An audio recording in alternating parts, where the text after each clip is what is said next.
will take the 74th running of the Manitoba Derby. 16th of a mile to go.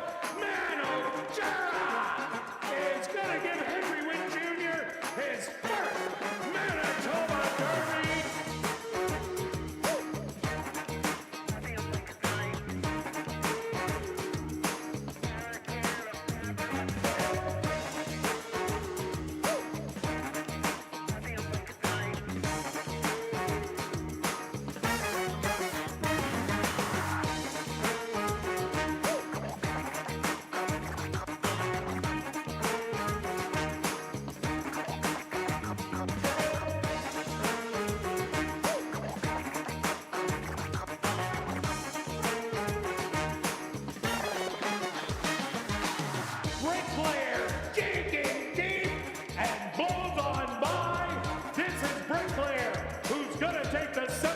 Running of the Manitoba Derby. Judo with the lead with the 16th of a mile to go. Judo taking the Harvey Warner Manitoba Mile.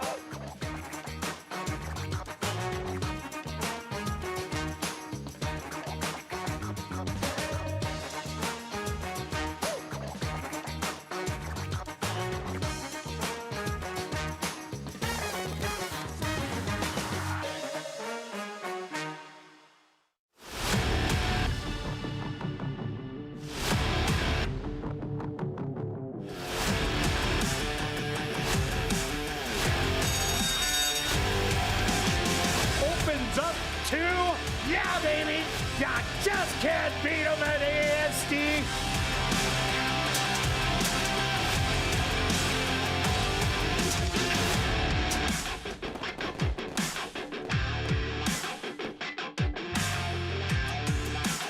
The Manitoba Jockey Club acknowledges that we are on Treaty 1 territory, and the land on which we gather is the traditional territory of the Anishinaabe, Cree, Anisininew, Dakota, Lakota, and Dene peoples, and the national homeland of the Red River Métis.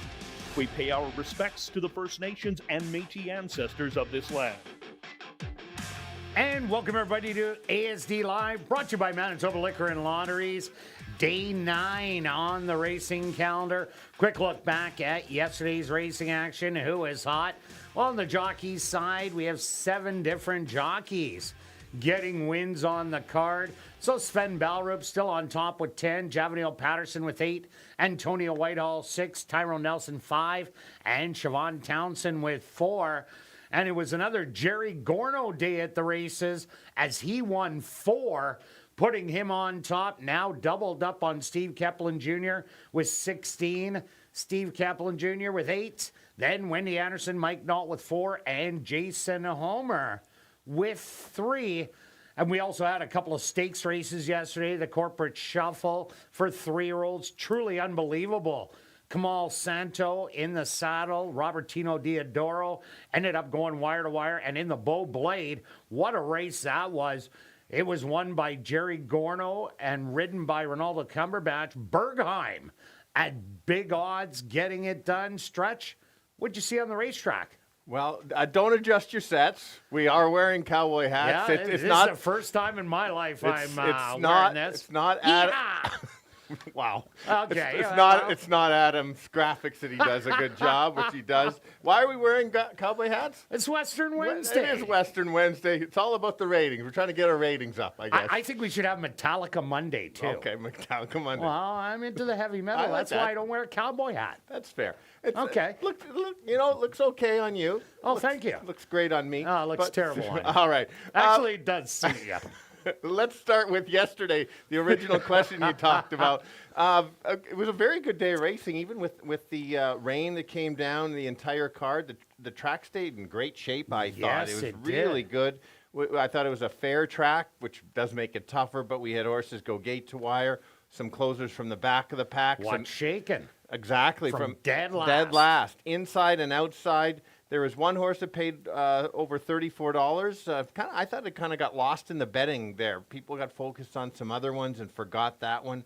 If we missed it, but if others didn't, if others that didn't miss it would have got paid out really well, especially in the pick 4 And we've said that all. Well, even the pick threes Pick have three been were paying through, absolutely yes. unbelievable with that $3 hook on it. But if you do get it, it's been paying absolutely awesome. Yeah, absolutely. And that's what we've said over the years here when you're playing those sequence. Find that one kind of a long shot or higher price horse, and they seem to have overpay. You get your overlays. So I'm always looking like, that's what you got to find to make it pay. So it's going to be interesting to see how the track plays. We've already got it listed as sloppy. We just had a storm come through, so we've got, we'll see how it plays the first few races. Yeah, I think for about the first 3 to 4, it will be really fast, and then they'll start getting bogged down and get chewed up a little with all the water that is on it. We did have rain for about 1 hour, but it was coming down in absolute buckets.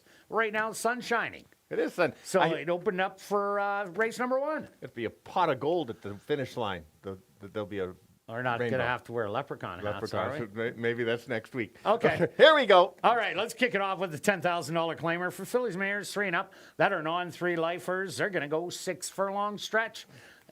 Obvious who we got in the first. Yeah, we do have the same 3. It's a tricky part on the top 2 choices because neither one of them really like to win that often. I am hesitating to take the 2 back. I took this horse last time. The horse you selected that beat me ended up winning. This horse can stalk. It can be on the lead. If runs her race, certainly can be there. This is going to be my last time I pick this horse if it wins, or if it doesn't win. Well, unless it takes the drop, and then you'll be all over one more time. Yeah, one more time. But yeah, Cumberland Falls, the inside speed. The other speed is number 4, She's So Croatian. But I don't think she's fast enough for Cumberland Falls. And even if she is, they're going to battle. And Cumberland Falls comes off of 2 really nice seconds. Our second and a third place finish in those first 2 races. Number 1, Catch the Dream. Just might love seeing a duel on the front end. Ran down the horses and was real close at about the 16th pole and then tired a little, but was only a length and a half off it. Catch the Dream for me definitely fills in the exactor. Oh, absolutely, and if you get the pace to back up, maybe this horse can finish higher. But again, 2 wins at 20 starts. That's why I kind of put it second, was running in a higher level. We've both got the 5. This horse had a start over the track. I thought it wasn't a bad effort at all. It kind of ran out of... I don't know, second beat in a neck. That's Correct. pretty good. Exactly. Ran out of ground, puts the blinkers back on. I think this horse could get the best trip of the bunch. Anything close to 10 to 1, I know it's very early, 9 to 1. I might even put this as a small bet in there, but I'll go 2-1-5. Yeah, and the winner did come back to run second, so it was a good field. I'm also giving you 2-1-5. Now we're going to carry on to race number 2, a $5,000 claimer. For fillies and mares 3 and up that are non-4 lifers. They're going to go the 6 furlongs. Wow. Yeah. Same again, Stretch. I switched my picks a few times. I came up with this. Were you busy and you just had to go with my picks today? Yeah. I went back and forth between the 2 and the 4 also. Yeah. I am going to go with a former ASD horse. This horse used to have stake speed. Her last race was a very good race. I know she finished a little farther back, but the early pace was very quick. She goes that quick early, she will get the lead, and just see if she can go gate to wire. Just needs that clean break, control the front, and keep going. Yeah, she was mostly a first-level allowance.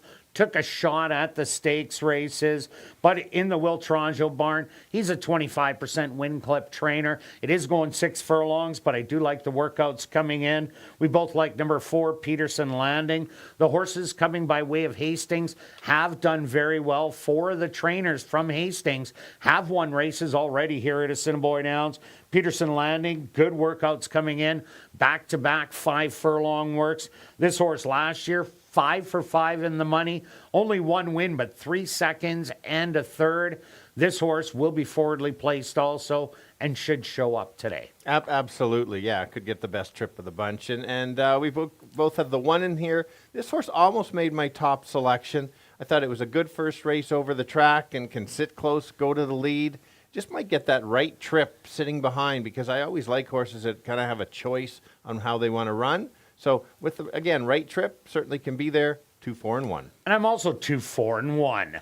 Now we're going to carry on to race number 3, kicking off jackpot pick 5 wagering with our first of 2 stakes races. It's the girls' day today. It's the Bo Sox Overnight Stakes. 4 3-year-old fillies going 5.5 furlongs. A lot of speed in this one. It is. I think, in fact, all 5 can win in here with the right trip. We both have that big long shot in there. With the right trip, I think 4 of them are going to the lead. Well, one could clear. You know how Yeah, it's, if you one know, of them somebody does clear, no doubt about it. and that's kind of how. And they're all so talented in here that it's one of those, or one sits back. We'll see how it goes. I like the 1 because I think this one can stalk. The key race for me is that race at Tampa. It was the Sandpiper. That's a good race every year. There's some solid horses, 102,000 in there. This horse sat close, made a good move, and yeah, I thought it was still a good third in that field. Also, take a look at the workout over the track, which I do like, just to get used to it. Unfortunately, there will be nothing like the workout it had in the morning as it is today.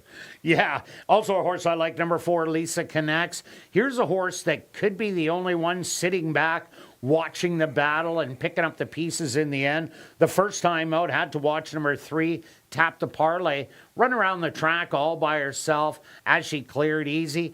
I don't see her clearing easy today, so Lisa Connects, who's generally a route horse, I think sits behind him, watches, and just sits, waits, and tries to pounce. Completely agree with you. I'm actually not leaving that horse out in the sequence bets because at the price, and you're right, with the trip. I've got the 2 as my second selection. Very good speed last time against Older. It was the second fastest figures of the meet so far in that race, and that's why I had to move this horse up just to second, just because it could be the speed of the speed. And sometimes that happens is when you've got all that speed and somebody clears, the others can't keep up, and this one just forgets to stop. 1, 2, 4. Yeah, and I could see that horse that won that race, I'm in control, coming right back to win next week. So I'm 1, 4, and 2. Now we're going to carry on to race number 4, kicking off $50,000 guaranteed pick 4 wagering with an allowance optional 12-5 claimer. 4 3-year-olds and up, they're going to go 7 furlong stretch. Well, this should be a huge favorite in here. It should be. I still think it's going to be a very good race. I think for sure. It's no walkover. No. There's enough good ones in here. Last time out, this horse, in fact, was in the fastest duel of the season to date, based on the figures. With my Liam. Correct. And so today we'll get some pressure, but certainly not that kind of pressure. If allowed to control the front end, certainly can go gate to wire if it can stretch it out. It's just going to be, after prepping of going so quick, now you get to relax. Oh, yeah, definitely. There's no My Liam in this race. That was a horse from Oaklawn Park. That previous race was a big one against Tail Lights. Tail Lights just got up and stole that win. Also like number 2, Cajun Eddie. Cajun Eddie, not a sprinter. This horse wants a distance of ground, is going to get it today. Ran a great race last time out, as it did close a ton of ground to be 5th beaten only 5. Hey Bigham, another Oaklawn Park horse who beat my Liam that day. So this is a horse, when you get your distance, you can improve. And I think today's the day, and a great draw post 2. Absolutely. I did watch the replay on this, and this horse came off the pace and finished with a fair amount of horse. I do really like that horse as well. I'm with you with a nice gallop out as well, just to add that. I think it's got a shot if somebody upset, that could be the one. And then we both got the 4 listed. And again, a nice prep going too short for this horse. Now gets to stretch out. We'll kind of sit back, try to make that late close. If a couple of them battle up front, it does set this horse up. And the Hastings horses, like you've said already, are doing well. Very well. And just seeing, that's on first starts. We're waiting to see how good they're going to be second start. Used to the different formation of the racetrack. Thank you very much. 3, 4, 2. And I'm 3, 2, and 4. Now we're going to carry on to race number 5, an allowance optional $17,500 claimer. 4 3-year-olds and up. They're going to go 6 furlongs. It should be a wild one, Stretch. It should be, and it's either we're going to both go down in flames or have a really good night. Well, it's kind of looking like that. Yes. Truly Warrior looked absolutely unbelievable last Completely. time. Again, good betting race, I think. I think it's another good quality field. It's a nice allowance race in there. We've got so many good horses this year that you can fill Yes. these races. We're not getting those 4 or 5 horse fields that one of them can win. Only one of them can win. Yeah, there'll be a favorite in here, but the key on this one is it comes out of a key race. You have Ghost Hero, who ran a nice second in a tough allowance yesterday. And a third level allowance. Third level allowance. 22.5 claimer. And Bergheim, who won the stake race, which you've already mentioned, comes out in there. So this And Mylium dropped and ran second at a first level allowance. Correct. So that's what you call a key race in there. This horse can be on or near the lead, in the money 5 or 7 times at the distance. Every reason to improve. If anything, it's a slight drop in class. And 1 for 1 on the off racetrack, where the horse easily carried on to win by 6. Also, take a look at number 7, Wico, out of the Jared Brown barn. He has 2 in here, the other being number 1, Lab Rat. Look at that workout on May the 27th, 46-3. Horses don't work 46-3 here at Assiniboia Downs, but I guess now they do. And this one's works coming into there were all nice also, all half miles, 47-3 early on, then good half miles in 48. Those are the average works. The fast one's the 47. That 46 is a standout. The horse does not need the lead, can stalk right in behind. A lot of things to like.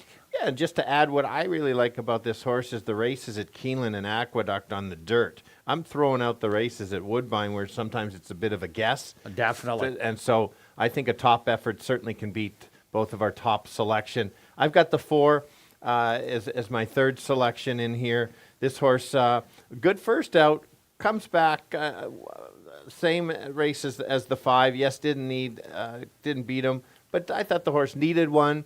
First start, 8 for 8 in the money, 4 for 4 at 8 for 8 at ASD, 4 for 4 at the distance. I think the only thing that can keep this horse out of the money is if you're still alive in the show parlay and you take this.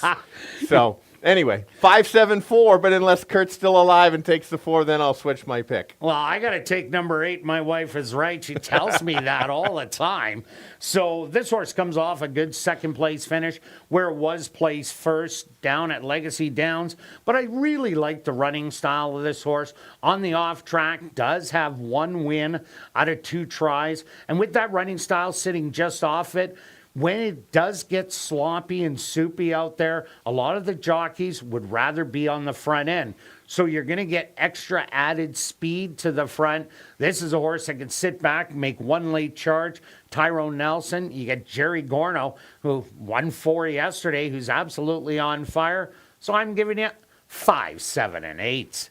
Now we go to race number 6, our co-featured event, the Little Miss Know-It-All. For fillies and mares 3 and up, they're going to go 5.5 furlong stretch and another wide open affair. Yet we still have the same top horse. Yeah, 8 of them, many of the shot to win. It's just another stake race. It's just so good sequence. I think the 5 has the ability to stalk or go to the lead. I like, if you watch that replay, that last 16th, how that horse just pulled away a bit of a push button on another gear. Yeah, and it definitely did. Or Midshipman's Lady was coming back a bit after cutting pretty solid fractions. Yeah, that's fair. That's certainly fair. I thought the horse just made it look so easy. I think a similar effort, if not even better, expect that to be very tough to beat. Yeah, I like how the horse was widening inside the 16th pole. Also like number 4, Olga, who was on the outside of Emirates Affair as they hit the turn for home. And then Emirates Affair just kicked it in. But Olga, I think, needed that start over the racetrack and will improve off of that. Won't be as wide this time, I hope. But if this horse does run its race, it likes longer distances, gets an extra half a furlong, and Jason Homer starting to get a little hot as of late. Yeah, absolutely. I go to the 3, the 5's entry mate in here. Does the cutback. May not be the best distance, but her top race is just a kind of watch out. The figures are there. Good sign when the horse is claimed 4 times in so few starts. So everybody likes what the horse looks like on the track. That's a huge thing. And so if everybody sees that, I just had to include it. The work coming in is good. Is it too short? Maybe, but I just didn't want to leave this one out. Yeah, I'll let you talk about the 7. I'm going to talk about number 2, Okay. Welcome to Hollywood. Well, in the first few weeks, me and Stretch were kind of watching the horses on the inside, and none of them did well. And a lot of them were favorites. They tried to make that move up the inside. They were sitting there at the head of the lane. But it was all the horses in the middle of the track that were getting the wins. Well, this is one of them that was bogged down on the inside, comes back with a sharp work. So I think welcome to Hollywood. This is a rebound race. I'm expecting a way better race today. Agree with you. Great point. I'm glad you talked about that one because that's so true. My long shot of the night, obviously one of your long shots of the night, a couple reasons why. We've seen horses that come from other tracks and they get to ASD and they just take to the track and really take off. And I think this is one of them. I think this horse is going to just keep improving.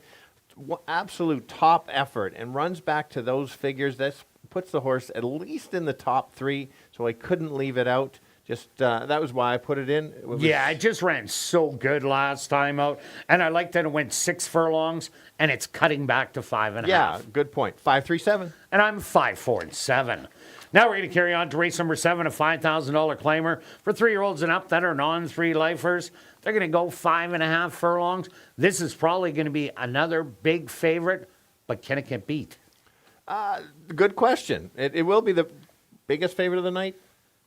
Yeah, probably. Probably. And then if the people are trying to get out, this is how you, and then you go even deeper into a hole. But let's go with the top selection right now. I can always change my picks if I need to. Beth is on call in case she has of course she is. For sure. You got her on speed dial. Absolutely. Here's her top effort.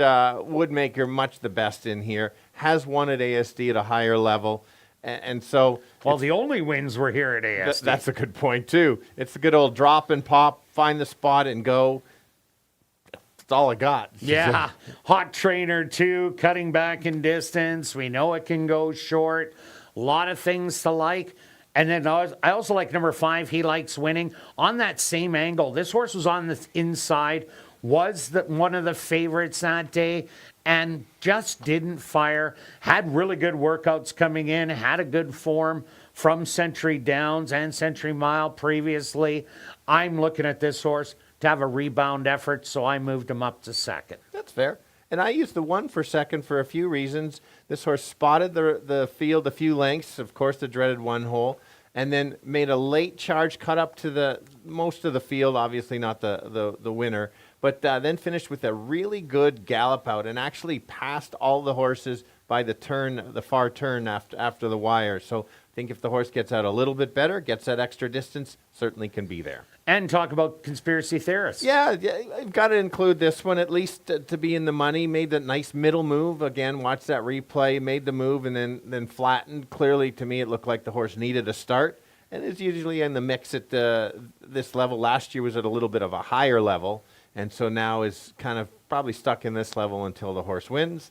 Top 3, 8, 1, and 6. And by the way, did we have the same horse in every selection?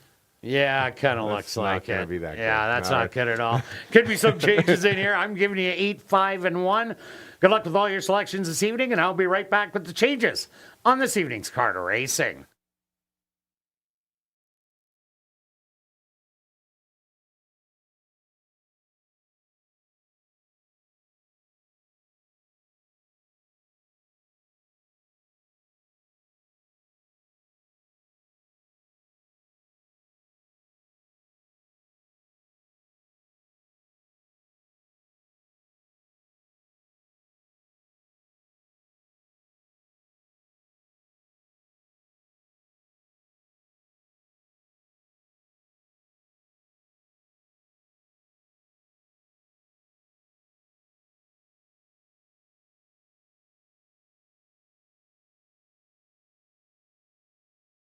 And if everybody can get their pens and programs ready, here are the changes on this evening's 7-race Carter Racing.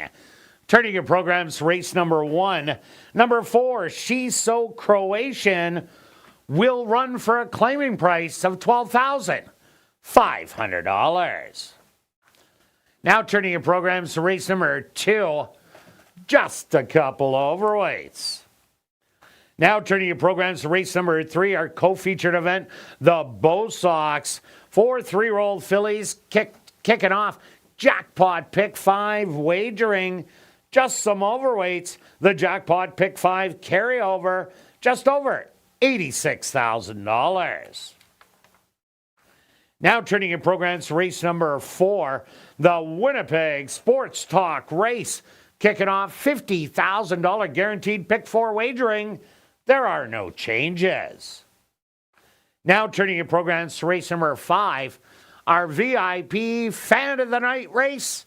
Also no changes. Now turning your programs to race number 6, our other co-featured event. It's the Little Miss Know-It-All for fillies and mares, 3-year-olds and up. Kicking off classic high 5 wagering. Again, just some overweights. Now turning your programs to race number 7, our other classic high 5 race. Just the lone overweight. Well, it's turned out to be a much better evening today. Look at me with all the cash again, Stretch. I know, you're on a roll. Oh, am I ever? I don't know. I kind of like the jacket. I like those hats better. Yeah, the nice hat. Makes you look like a little bit of an outlaw. A little bit. I got a little extra time. I'm going to go ride the electronic bull. Are you? Yeah, it's downstairs. I think I got time. Oh, boy. With that outfit. I hope the camera crew follows you down there. I'll be cheering you on, though. I appreciate that. Oh, you bet I will. Under mostly cloudy skies, the temperature 18 degrees Celsius or 64 degrees Fahrenheit. Very light wind out of the north at 2 kilometers an hour or 1 mile an hour. And the track condition is listed as sloppy. A sloppy racetrack to kick off the card this evening. We're going to kick it off right here in race number 1 that goes to post in 22 minutes.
Welcome to our first Western Wednesday in the month of June.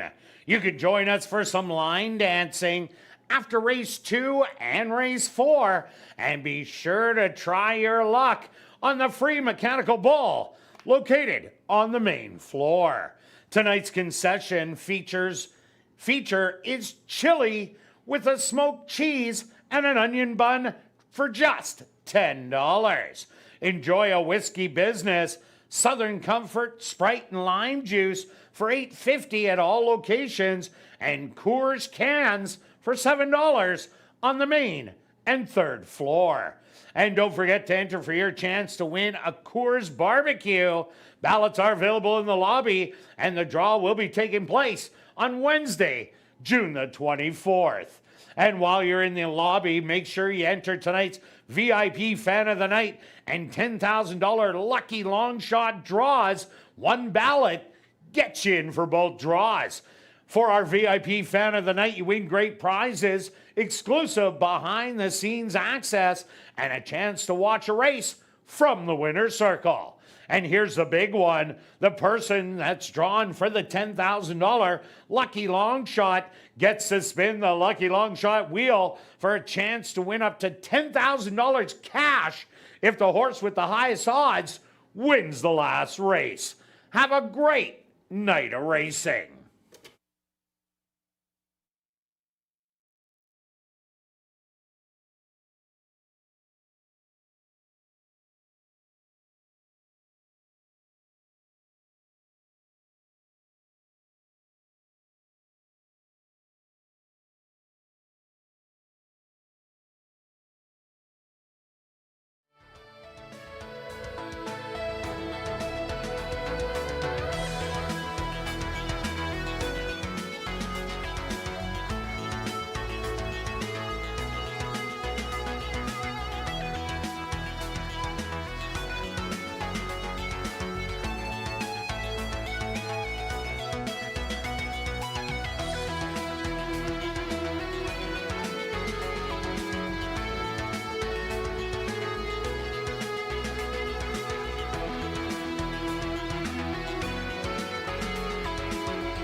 Welcome down the paddock for race number 1. We're kicking off the Western Wednesday card of racing with a $10,000 claimer for fillies and mares 3 and up that are non-3 lifers. They're going to go the 6 furlongs. Kicking off rolling doubles and rolling prime pick 3 stretch. We're both all over the 2, and if I'm going to get even money, I'm all in. I agree with you. This horse has ran back-to-back good races. Tried to go after the speed last time with Girl from Bayou, or something close to that. Yeah. That was pretty good. That was good for me. And then just the other one just had a little bit more speed. I'm always concerned with the so many seconds, but this horse was at the start of the year running a higher level, and then just kind of got stuck against a couple pretty good ones, even that against the boys at Paco's Pico as a runner. So I'm not totally concerned about the second-itis. I think this horse can go to the lead and just not look back, or just sit off if somebody else tries to sacrifice. Yeah, I think it's going to be Catch Me If You Can in here. Also like number 1, Catch the Dream. Catch the Dream. Had a couple second-place finishes last year, but was in the first level allowance. Trying it in there. Catch the Dream ran so good first time out. Only beaten by a couple lengths in the end, and was usually sitting further back than it did last time out. You get Matthew Bennett aboard. He knows this horse really well. I think he sits back, makes a late run. Carl Anderson, when his horses run good first time out, they usually repeat that effort. So I like Catch the Dream to fill in the exactor. Yeah, and the other one that has a shot to maybe beat our top 2 would be the 5. Let's find the 5. Lucas is on camera today. I guess Colin had enough of trying to still dry off from yesterday's rain. So Lucas is taking over. So he's got to put up with us. This horse, as you mentioned, a very good second, is running against a little bit tougher because of the couple droppers. But I think this horse certainly can finish the right way. Had the first start coming from Woodbine. Workout coming in. If a couple of them battle, this one could pick up the pieces. And number 4, She's So Croatian. What a great debut. Went to the front. Drew off to win by 3. The horse ran second. Starship Paradise ran last night in a maiden 75 claimer and won with the greatest of ease. So that's looking like it could be a little bit of a key race. So She's So Croatian should be forwardly placed beside Cumberland Falls. They might do the ding-donging on the front end. They could run around the track together every step of the way. Yeah, and the 3 horse who hasn't started does have 2 wins. Was running at the allowance for most of the year last year. The last time this horse was in for claiming price did win. Couple steady works. The tricky part is the other ones have racing, but this horse runs a top race, certainly can be there too. Yeah, was ready to go first time out last year and won in its second start. All right, let's go to our wagers here in race number 1, Stretch. What do you have? Well, since I'm given at least 3 spots, I'm betting twice, 2 bets. A pick 3, 1-2 with 1-2-5. Got a couple long shots in there. And then a $10 exactor 2 with 1-5. I see you've taken it up. This is a true Kirt try bet. Oh, I love betting these ones in small fields where I think I got the exactor and I'm trying to fill it in. I'm going a straight triactor, 2, 1, and 5. You can bet a $2 one, but I'm going for a 20. And it's Show Parlay Wednesday, Stretch. Yeah, my favorite day of the yes, week. it is. Very exciting. Not Yay. the trainers and owners of the horses aren't a big fan of your selections. I got 20 on the 2. Okay, how do I got the 5 in here? I helped you out. You helped me out? I want to Catch the Dream the 1. All right. So I know they can change that real quick. Yes, sorry, it's a 1. Yeah, I was trying to get him knocked. 5, but you're going to hate yourself when the horse comes in. Anyway, yeah, okay. You've got the 1. Good luck with all your wagers here in race number 1, and we'll see you back for race 2.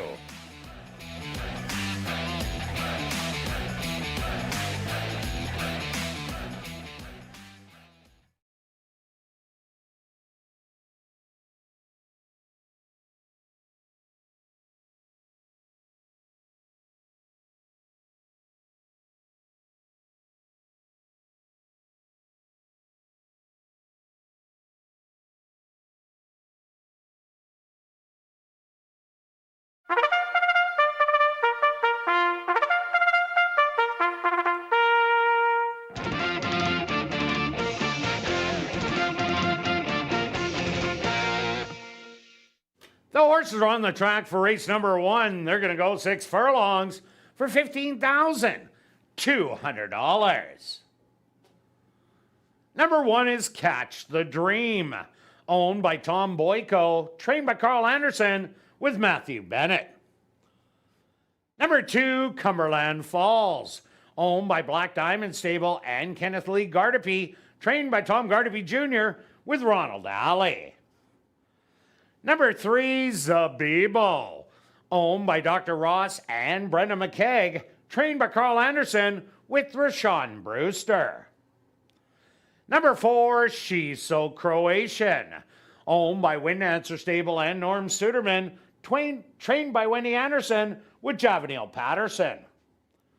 Rounding out the field, number 5, Not So Swift, owned by Jeff Goy and Neil Vandorp, trained by Tiffany Husbands with Demario Bino. Rollin' double and rollin' prime pick 3. Kicking off here in race number 1. They'll go to post in approximately 4 minutes.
The girls kicking off the card, going 6 furlongs in the slop. Most of them looking for their 3rd lifetime win. Let's start with the 2 is the one that will be the favorite. She has been running against some very good competition. Last time just lost to a horse that had been racing in the winter. I think this horse can go to the lead, and if she does, watch out. She has won in the slop, and so that's a big sign to look for the entire card. Others to take a look at is the one. This horse will not be on the lead, likes to make a late close, so we'll need the speed to back up a little bit. The other one that's going to be a bit of a price as well is the 5. 1 start, good second, moves up in class, but has the ability to make a nice close as well. Let's go 2, 1, and 5. Kirt? Yeah, Stretch, I'm with you on 2, 1, and 5. Cumberland Falls. First time out, got beat by a winter raced horse who stalked and pounced. Last time out, had to chase another winter raced horse all the way around, just pretty well ran out of ground. Today has those 2 starts under the belt. She's ready to go. Will be forwardly placed. I'm thinking she's the one to catch. I also like number 1, Catch the Dream. What a great first outing. Only lose by a couple lengths to the favorite, number 2, Cumberland Falls. I think this horse will move forward, but I don't think it'll be sitting as close as last time. Expect a good late kick. And number 5, Not So Swift. This horse just lost the head bob at the wire. They had blinkers on today, and this horse does jump up in class, but it'll fit well in here. I'm going to give you 2, 1, and 5. Good luck here in race number 1.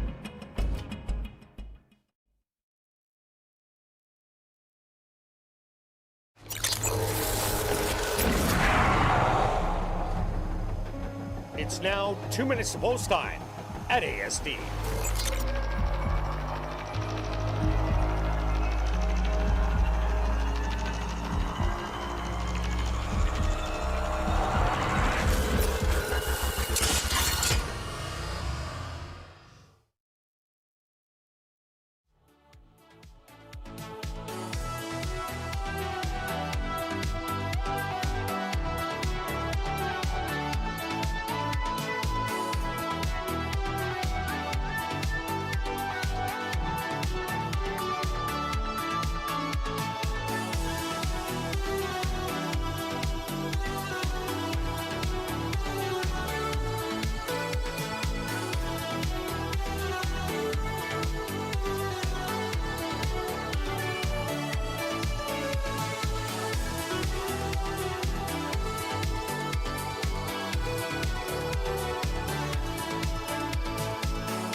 It's post time. Huh.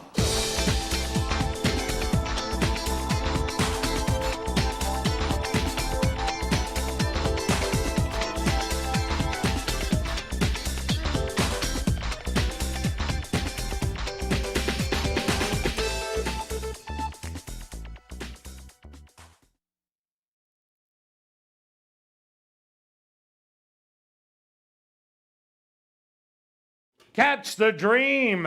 She'll be the first one into the starting gate. The 4-5 favorite, Cumberland Falls, walks right in. Here comes Zabibo from the middle. Just 2 left to load.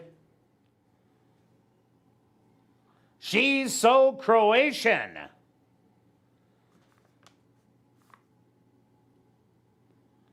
Now just waiting on Not So Swift.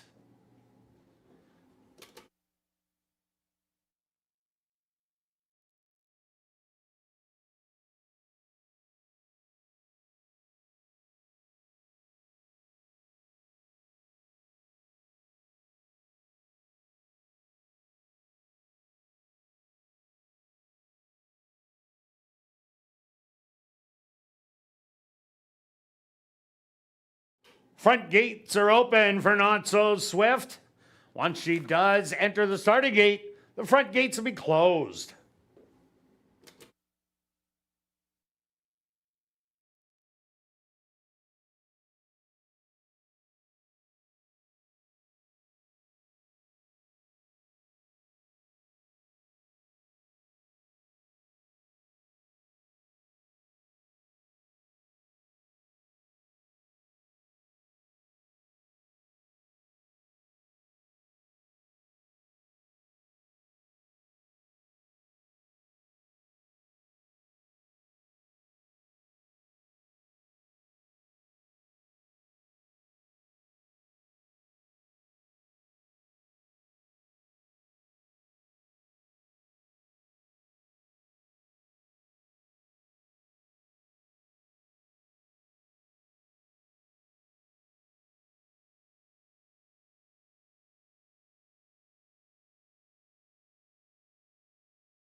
Not So Swift being a little handful for the starting gate crew.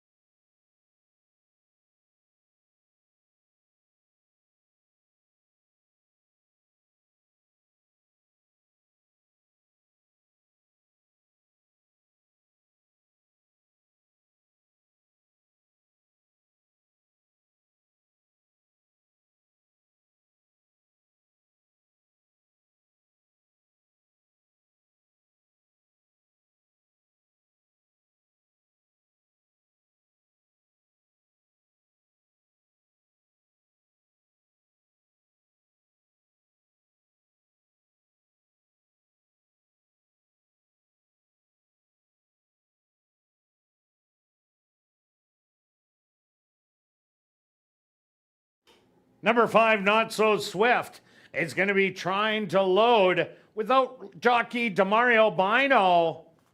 Once she is in, he will climb back aboard.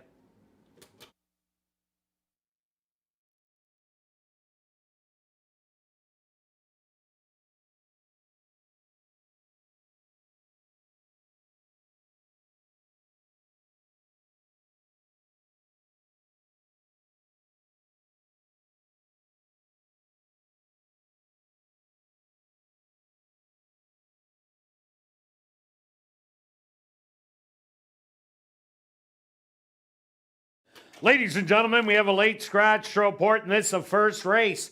Scratch number 5, Not So Swift. Once again, a late scratch to report, and this is the first race. Scratch number 5, Not So Swift. If you did wager on number 5, Not So Swift, there will be a complete refund. If you used number 5, Not So Swift, in your early daily doubles and early pick 3s, you will receive the favorite at post time. Late scratch here in the first race. Scratch number 5, Not So Swift.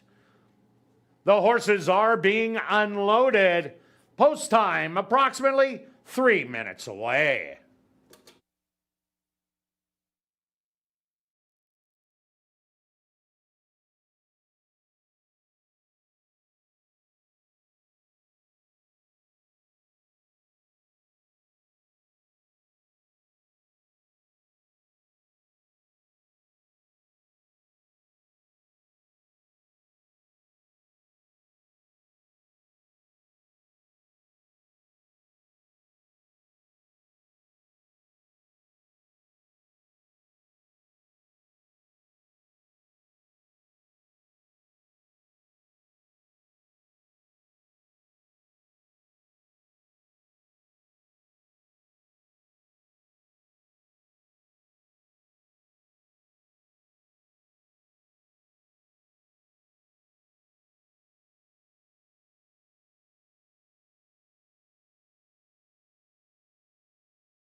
Catch the Dream now re-enters the starting 8.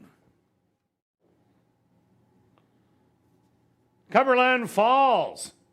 A 4-5 favorite moves in. 2 left to load. Zabibo.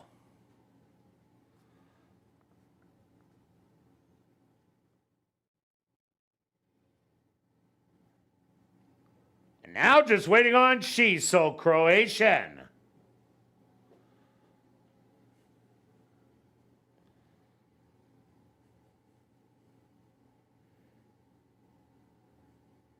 They're at the post. And they're off. From the inside, Cumberland Falls. Flashing her early speed with She's So Croatian. To the outside, also going forward. A length back, that's going to be Zabibo, and Catch the Dream is the early trailer. But it's only 3 lengths front to back. Cumberland Falls on the inside, cuts the opening quarter in 24 seconds. She's So Croatian, looking her in the eye on the outside. A gap of 2 lengths back. It's Catch the Dream and Zabibo running together, but it's still Cumberland Falls on the inside with She's So Croatian. These two through a half of 47-1. They hit the head of the lane, and Cumberland Falls now ahead by a length. Back to second, She's So Croatian. Rallying on the outside, Zabibo, and on the rail, Catch the Dream, but this is all Cumberland Falls. She's gonna win by 3. Zabibo rallied for second. Third's gonna go to She's So Croatian, and fourth to Catch the Dream.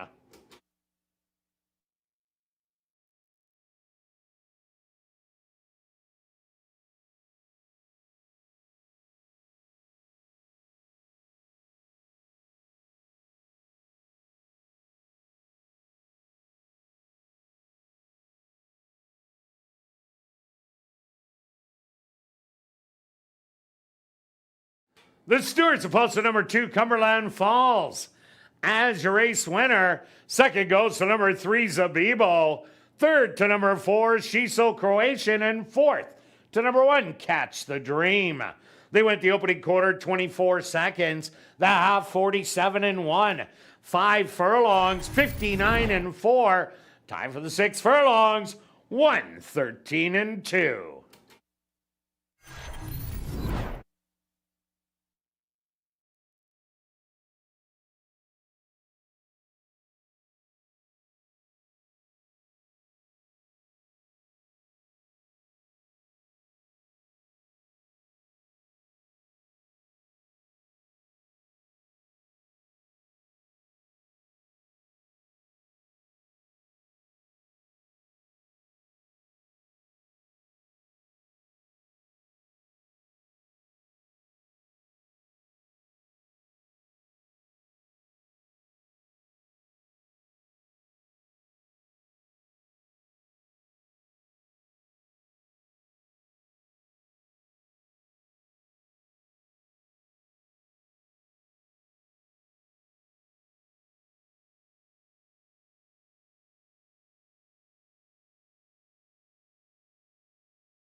Now entering the winner's enclosure, the official winner here in race number 1, that's number 2, Cumberland Falls. Cumberland Falls is a Grey-Roan mare, 6 years old, by Taprit. Out of the mare, Moonbow, by Distorted Humor. Owned by Black Diamond Stable and Kenneth Lee Gardepy. Trained by Tom Gardepy Jr. And ridden to victory by Ronald Alley. Time for the 6 furlongs, 113-2.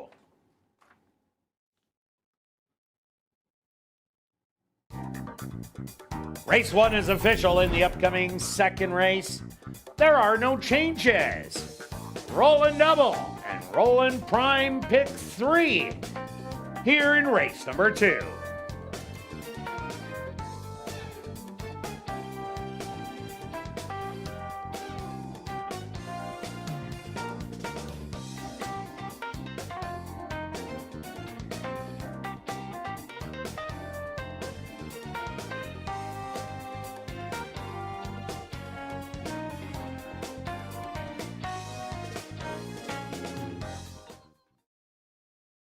Assiniboia Downs 50-50 draw returns each and every race night.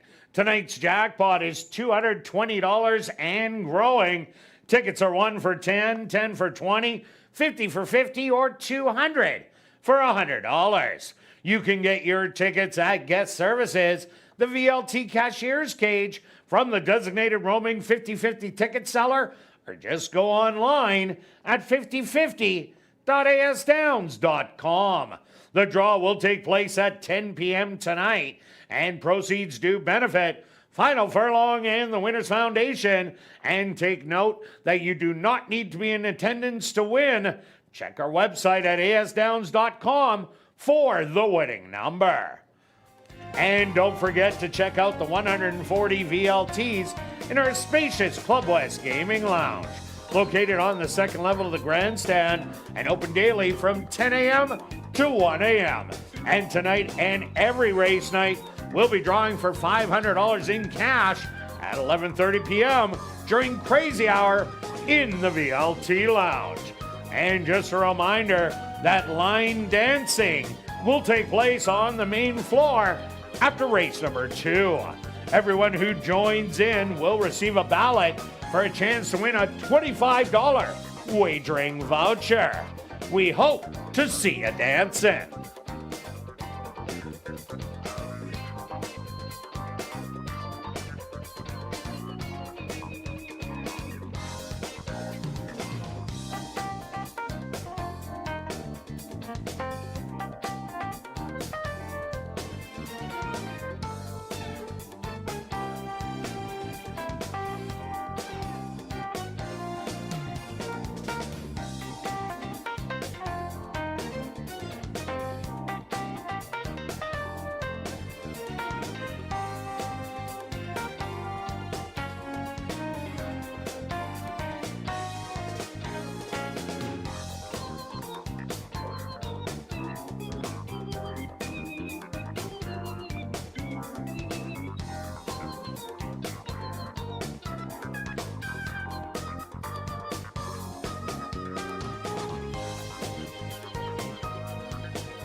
Ladies and gentlemen, turning your programs back to race number 1, we had a claim to report.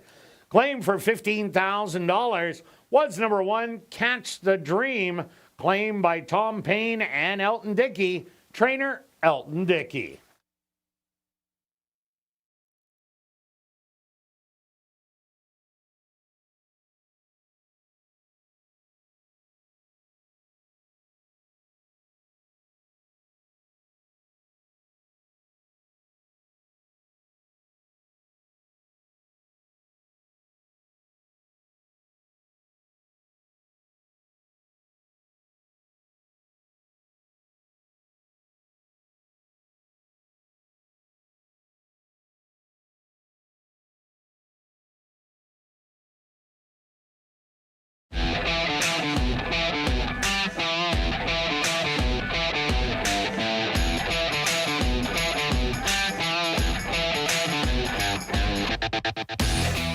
And welcome back down the paddock for race number 2. We have a $5,000 claimer for fillies and mares 3 and up that are non-4 lifers. They're going to go 6 furlongs. Quick look back at race number 1. Wild stretch, Cumberland Falls, right to the front end. Battled it out with She's So Croatian, but she was just the best in the end. Yeah, she just pulled away just a little bit classier than the others. It was good to see. So it loses that second-itis kind of thing. So time was a good time. So I think that we're going to see some decent times with just how the track is playing. And how did you like the price of that triactor for a 4-horse field, and the pretty well 1-2 shot wins it, and it still pays $21 for $1? No kidding. You're absolutely right on that. So if you were all over that, you could have made a couple hundred for a $10 straight. Yes. Okay, on to race number 2. What do you have? Okay, we've got both the same horse. Lucas will find if you can find the 2 somewhere in there.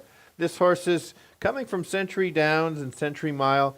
A couple years ago, raced at ASD at a much higher level. Showed some good speed, very competitive. You can see that this horse got the lead in some stake races. Obviously, things have changed since then, but she's still only 5, and she has the workouts in the morning. She can still show some speed. She's 5-6 in the money here at ASD. I think she can go right to the gate to wire or right to the lead. There isn't a lot of other speed, would you say? Not her speed? Yeah, well, if she wants to use it, because she didn't always use it. She doesn't have to use it, you're She right. liked to be a stalker more than cutting it out on the front end. All depends what the jockey decides. Yeah, for sure. But she's never been this low into this non-4. Also, like we both do, number 4, Peterson Landing. Keith Peterson, I'm in control. That winner for him, won by daylight. Here's a first-time starter that last year had a good year, 5 starts, a win, 3 seconds, and a 3rd-place finish. Has a good running style for this race, sitting just off of it. So if She's My Niece and maybe Just the Thing, the other one, want to go out, Peterson Landing will be the stalker in here, and you get one of the top jocks in Antonio Whitehall. Absolutely. And the one horse is my third, both of our third selections. I think this horse can get a good trip, but as you mentioned off camera, the rail might not be the spot to be, and that usually happens when you have the rain and everything drained. So we'll take note of see where the horses are coming from that are successful, but this horse can sit close. I think this horse is, it's 3 to 4 in the money in the off track. I do like this. Ran a very nice race, first out, beaten favorite. Repeat effort puts this horse right in the mix. Also look at number 3, Just the Thing. This one has showed speed in the past. Did show it at Will Rogers back in February to run 2nd. Then went over to Fauner Park, ran a half a mile, stalked, pounced, and drew off to win by a length and a quarter. Then hit that $5,000 condition, which is fairly tough at Fauner. Those horses have done really well here. Just the Thing, an even effort. Did get beat by Wings of a Sparrow, but maybe can reverse its fortunes today. For sure, and one of the other longer shots is the 5. First start over the track. Clearly needed one, and that's fine. Now this horse is one of those that can improve. This horse was in the had 2 wins last year, has a win on the off track, won't be on the lead, will be sitting off. Might be in the position to see them all battling a little and try to make a late run. Certainly could try to hit the top 3. All right, let's go to our wagers here in race 2, Stretch. What do you have? I've got almost a Kirt. I just don't have your level. A $5 tri-wheel. Well, I got my money back last You race. did, yeah. Well, part of it. Part of it. We'll get to that in a second. $5 tri-wheel, 2 with 4 with 1, 3, and 5, 15. And then I'm going to play the rolling doubles. $10 double, 2 and 1. And I'm going after the pick 3. I'm going to take 2, 4 in here, and then I'm going to go 1, 4, and then single the 3. That's $12. Show parlay time. I'm out of breath as I did have to run down, get some car change. But I had the 20 left from the scratch, so. Yeah, it's true. That's fair. So I guess you could have used it. I got 21 on the 2. And just so you know, I did help you out with the 5 in the last one. You would have got the 20 back on that I would one. have got the scratch horse. It's hard to be as good as you are in the show parlay and pick so many long shots throughout the day, but just know your strengths. I think they should have a no-show bet. That where you just pick horses that won't hit the top 3. I think I'd be stellar at that. Stellar. All right, I got to go 20 to show on the 4. Let's try it again. Good luck with all your wagers here in race 2, and we'll see you back for race 3 Our co-featured event, it's the Bo Sox for 3-year-old fillies, kicking off Jackpot Big 5 wagering.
Your attention, please, ladies and gentlemen. We're under a slight delay due to lightning in the area. Your patience is greatly appreciated. Once again, a slight delay due to lightning in the area, and we thank you for your patience.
We thank everyone for your patience. The horses are on the track for race number 2. They're going to go 6 furlongs for $10,300.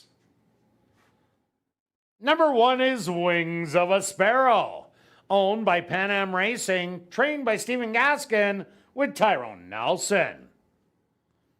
Number 2, She's My Niece, owned by Cal Britton, trained by Will Toronjo with Rashad Knights.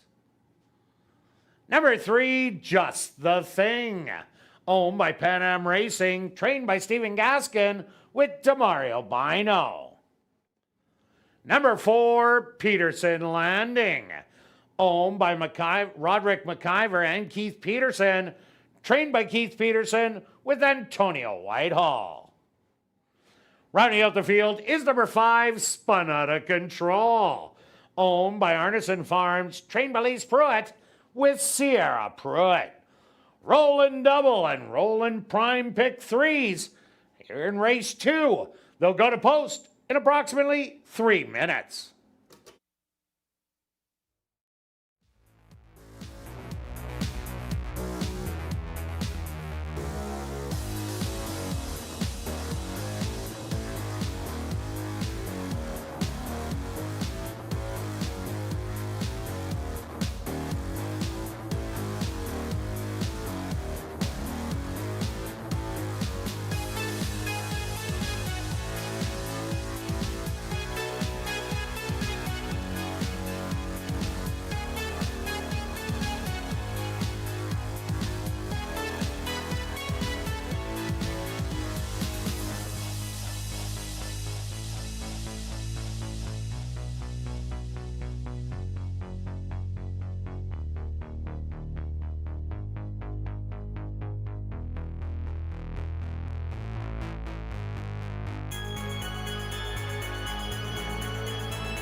The girls are ready to go, going 6 furlongs, all looking for their 4th lifetime win. I'm going to start with the 2 as my top selection, getting 2-1. I think that's fair value there. Has raced at ASD before, very successful. It had been a higher level. Last time was in Edmonton and showed some speed there. Watch out for this one to go to the lead or sit just off. Others to include would be the 4. This horse will sit back and try to make a late run. Very steady works coming in, sets it up for a late move. And the current favorite at 8-5, don't like the price, but certainly can win it, is the 1. Should get a trip along the rail. 2, 4, and 1. Kirt. Yeah, Stretch, I'm with you on number 2, She's My Niece. Has never seen this easy of a spot in a non-4 lifer. Was racing at the first level allowance when she was previously here. Has tactical speed out of a good barn. Lots to like. Also like number 4, Peterson Landing. Keith Pedersen, he had a winner first time out and a very impressive one. This is a horse 5 for 5 in the money last year. A win, 3 seconds, and a third. Will also be forwardly placed. And number 1, Wings of a Sparrow, was the beaten even money favorite last time out. Draws the inside. And Tyrone Nelson has been riding very well. So I'm going to give you 2, 4, and 1. Good luck here in race number 2.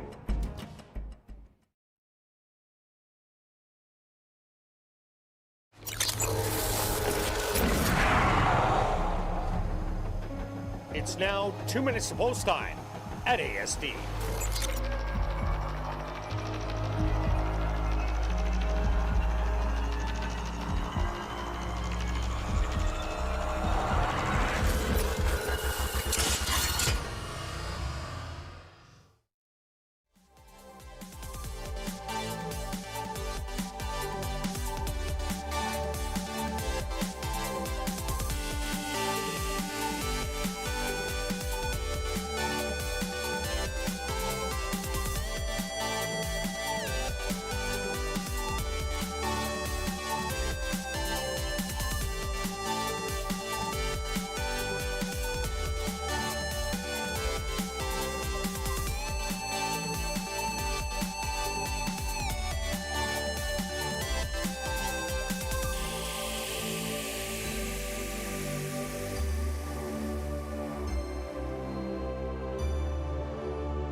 time.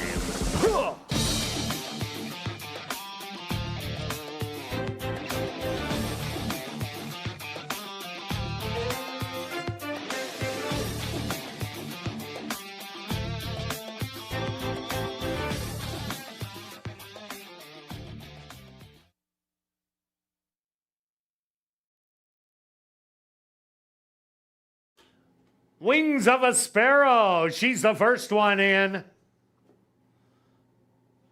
She's My Niece. The current 8-5 favorite is in.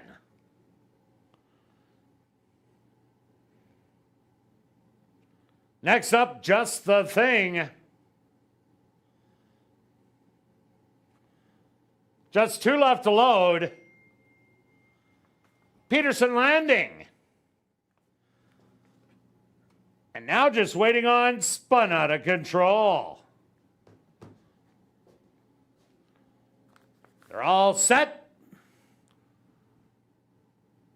They're at the post. And they're off. Stumbling a bit at the start was Peterson Landing. Straight out of the gate quickly, Just the Thing. Flashing a little bit of early speed, but so is She My Niece to the inside. 3 wide, Spun Out of Control is right there. A gap of 4 lengths back. Peterson Landing and the trailer. Now Wings of a Sparrow, who's about 7 out of it. 23-4 the opening quarter. She's My Niece has grabbed the lead by a length. Back to second, Just the Thing. Third, another length back. That's Spun Out of Control.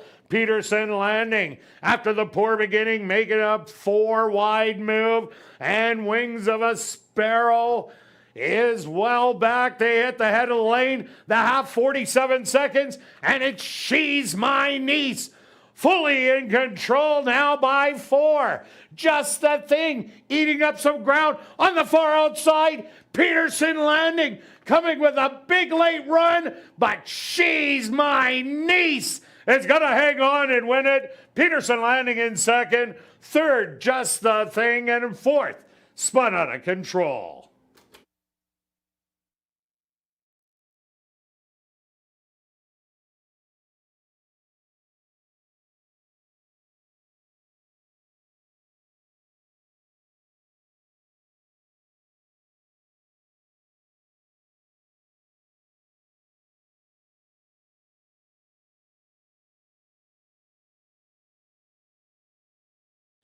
The Stewarts are posted number 2, She's My Niece, as a race winner. Second goes to number 4, Peterson Landing. Third to number 3, Just the Thing. And fourth to number 5, Spun Out of Control. They went the opening quarter 23-4. The half, 47 seconds. 5 furlongs, 1 minute. Time for the 6 furlongs, 1:13-4.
Now entering the winner's enclosure, the official winner here in race number 2.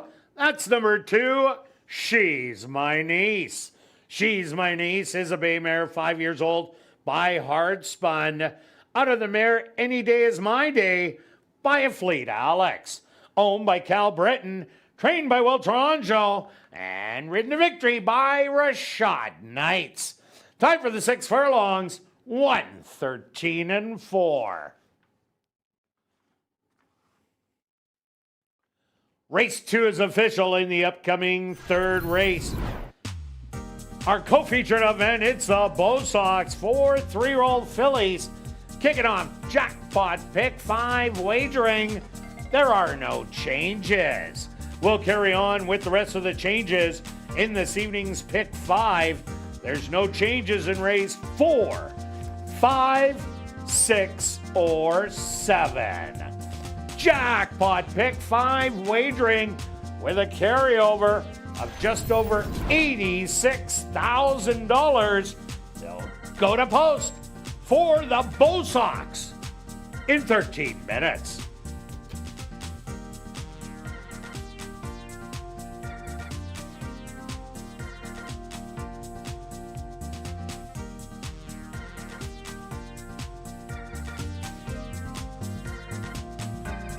Well, line dancing will now take place on the main floor. Head on down and join the In-Line to Dance group as they lead the way. Everyone is welcome to participate, so come on down and join the fun.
Ladies and gentlemen, turning your programs back to race number 2, we had a claim to report.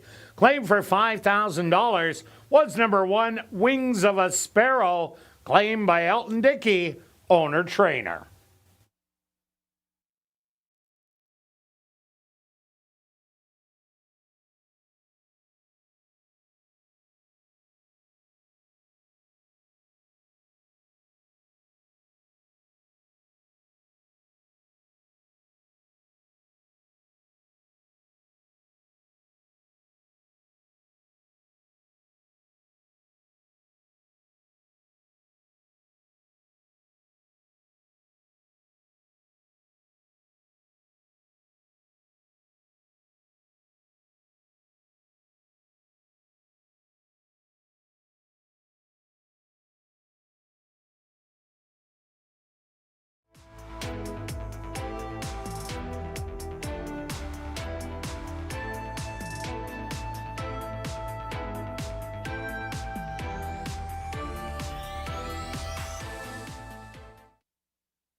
And welcome back down paddock for race number 3, our co-featured event. It's the Bo Sox.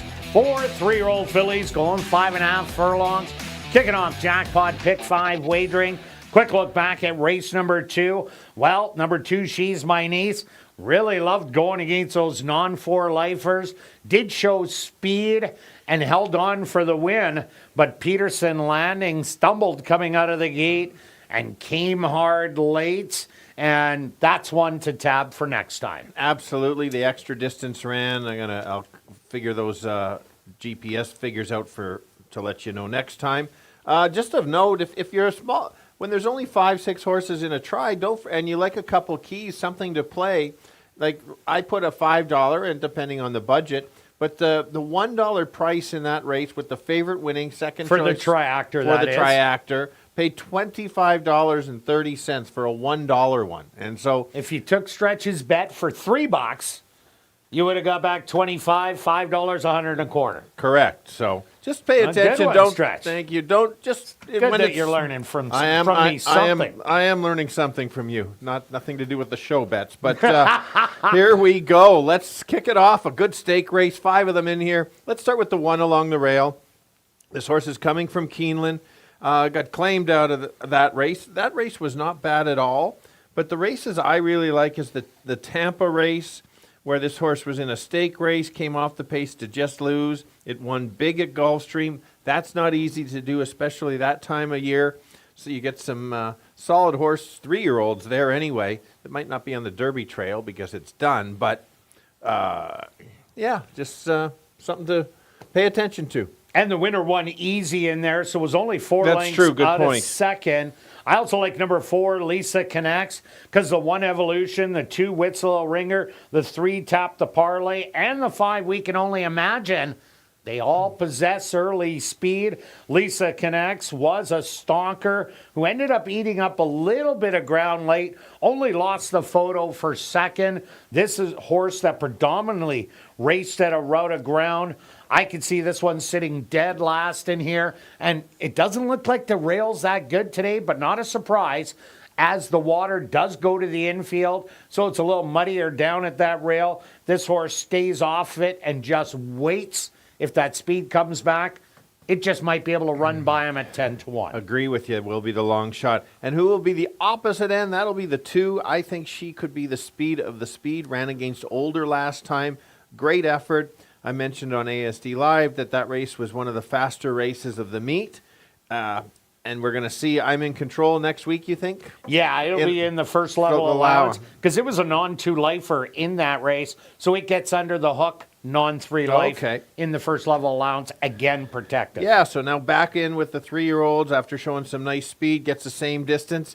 I think it's going to try to steal it at 6-1, worth a shot. Also, look at number 3, Tap the Parlay. Easily went wire to wire last time out. Had absolutely no pressure on the front end.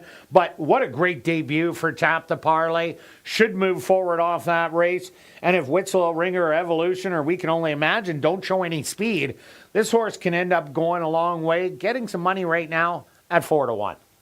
Yeah, and the second choice here that had a really good meet just to lose to the Omaha Warrior, who was also a runner against the boys. We Can Only Imagine the 5. Yeah, he won 2 stakes last year. Correct, and won at Century Mile, so can win all over. Look good doing it. Is on the outside, which isn't necessarily a bad thing, because can recognize how the situation goes instead of trapped on the rails. So good workout coming in. Another one that certainly can win it. All right, let's go to our wagers here in race number 3 stretch. Jackpot pick 5 time. What do you have? I've got one pick 5, not a big one, but no keys because I've got long shots in each leg. I've got a favorite. It's one of those, sometimes people go all long shots. You just in case I get a couple long shots, don't want to miss on the favorite. I took a key because I'm cheap. Yeah, that's fair. And you can't, yeah. Anyway, $5 exactor, 1 with 2-4. And then I like to, just in case the one doesn't fire, got a $2 exacta box, 1, 2, and 4. So depending on the budget, but yeah, if the one wins it, it won't pay as much. But if it comes 4-2, watch out. I'm going to take 1 and 4 in here, then key the 3, 5, 7, 8, 3, 4, 5. Round it out with 1, 5, 6, 7, 8. That's $18. Show parlay stretch. What do you have? All right, I'm rolling along, and I'm going to go. Who do you want to? I'll go to the 1. Are you going to go to the 4? Of course I have. All right, I'll take the 1, and you'll go to the 4. And I believe the amount on that was actually, we got a really good show price. So I'm I'm at 44. Wow. No, you're at 44. I'm at 44. And that's okay. We'll get it straightened out. Anyway, we're on the 1. You're on the 4. It doesn't matter how much is on there. I'm just praying to get up there. Good luck with all your wagers here in race 3, and we'll see you back for race 4. Kicking off $50,000 guaranteed. Pick 4 wagering.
Once again, ladies and gentlemen, we are under a slight delay due to lightning in the area. Your patience is greatly appreciated. Once again, a slight delay due to lightning in the area.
And ladies and gentlemen, we've drawn our VIP Fan of the Night. Congratulations goes out to O'Neill Harvey. Congratulations, O'Neill Harvey. You're our VIP Fan of the Night. You have 10 minutes to report to guest services on the main floor, South End. We've also drawn our lucky long shot winner. Congratulations goes out to Gerald Donnelly. Gerald Donnelly, you're our lucky long shot winner. You also have 10 minutes to report to guest services on the main floor, South End.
We greatly appreciate your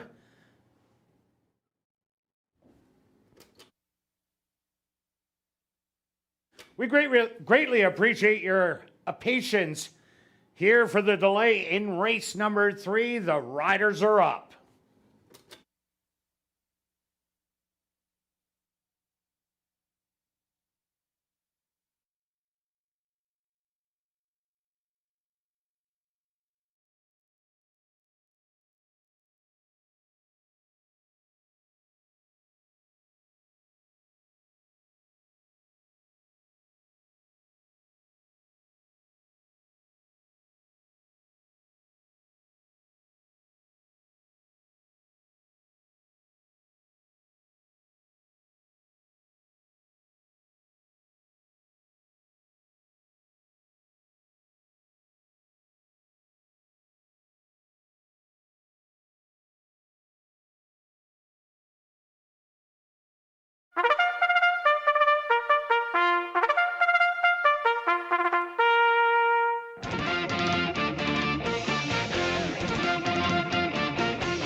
Assiniboia Downs is proud to present our co-featured event here in race 3. It's the Bo Sox overnight stake for 3-year-old fillies. They're going to go 5.5 furlongs for $25,000. Number 1 is Evolution, owned by Cattlemen's Club Stable, trained by Will Toronjo with Antonio Whitehall. Number 2, Witt's Little Ringer, owned by Henry Witt Jr., trained by Jerry Gorno with Rashad Knights. Number 3, Tap the Parlay, owned by A2 Thoroughbreds and True North Thoroughbreds, trained by Michael Nault with Javanil Patterson. Number 4 is Lisa Connects, owned by Homer Thoroughbreds, trained by Jason Homer with Siobhan Townsend. Rounding out our featured field is number 5, We Can Only Imagine, owned by Jared Brown and John Gannis, trained by Jared Brown with Neville Stevenson. The Bo Sox for 3-year-old fillies here in race number 3. They'll go to post in approximately 4 minutes.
Right, 3-year-old girls battling and out, going 5.5 furlongs. We've got bookends of the co-favorites. I'm going to go to the inside on the 1, an Invader from Keeneland.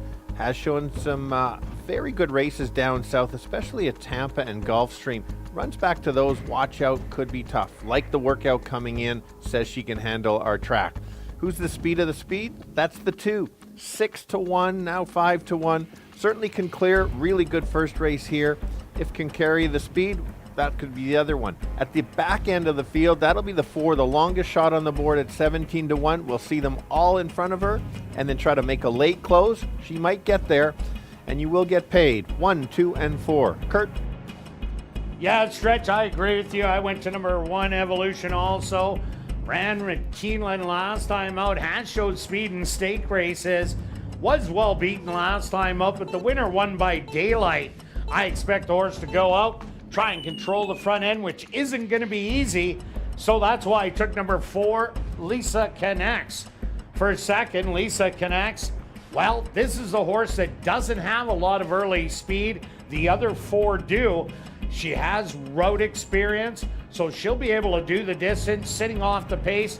I think is going to wait for the leaders to tire and pounce on them. And I like number 2, Wits Little Ringer. Was beaten by an absolute monster last time out, so did run a good race. So I'm going to give you 1, 4, and 2. Good luck here in race number 3.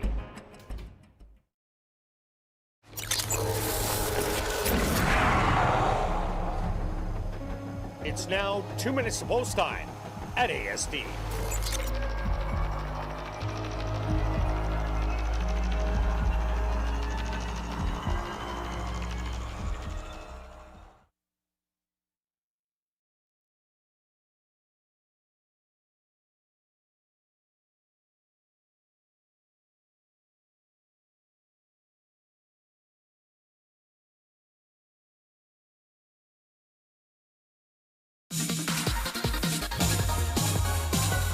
It's post time.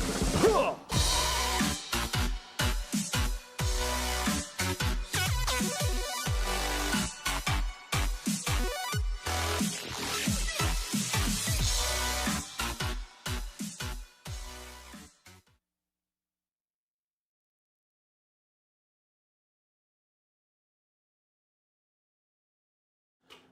Evolution leads the 3-year-old fillies into the starting gate.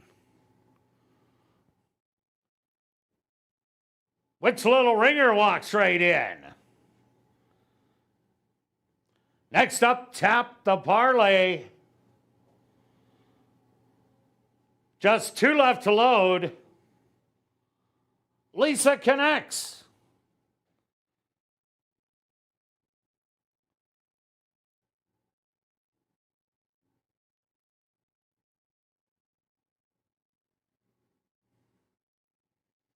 Now just waiting on the 6-5 favorite.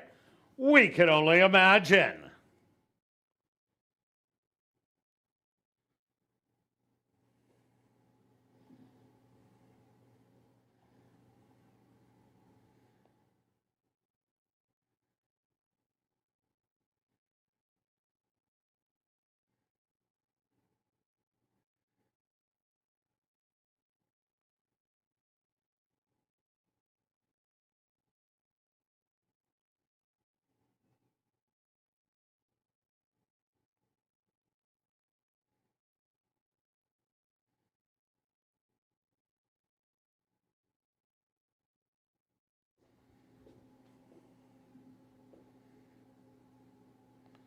We can only imagine he'll get a little extra help from the gate crew.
They're all in. They're at the post.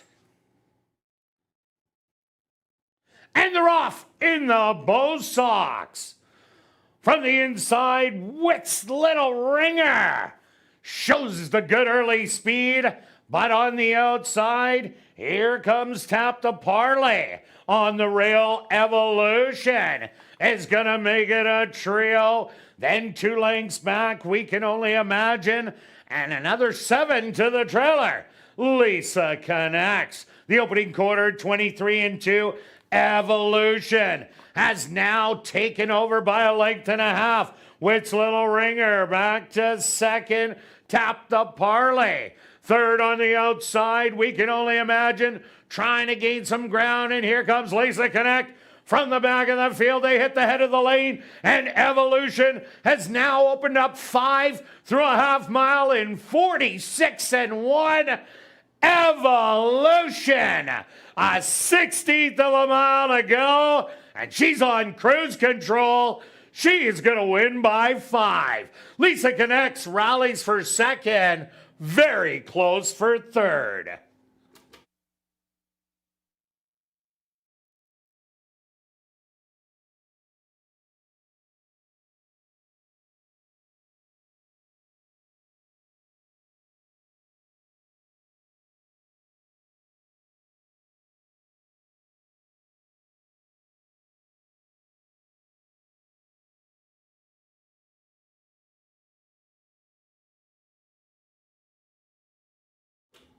The Stewarts are close to number 1, Evolution, as your race winner. Second goes to number 4, Lisa Connects. A photograph has been called to determine the show position. They went the opening quarter 23-2, the half 46-1. 5 furlongs, 59 seconds. Time for the 5.5 furlongs, 1:06. Results of the photo show number 2, Witt's Little Ringer, finishing third. Fourth to number 3, Tap the Parlay.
Now entering the winner's enclosure, the official winner of the Bull Sox Overnight Stakes.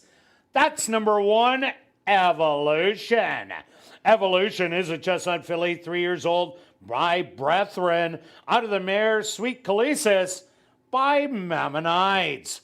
Owned by Cattlemen's Club Stable, trained by Will Tronjo, and ridden to victory by Antonio Whitehall.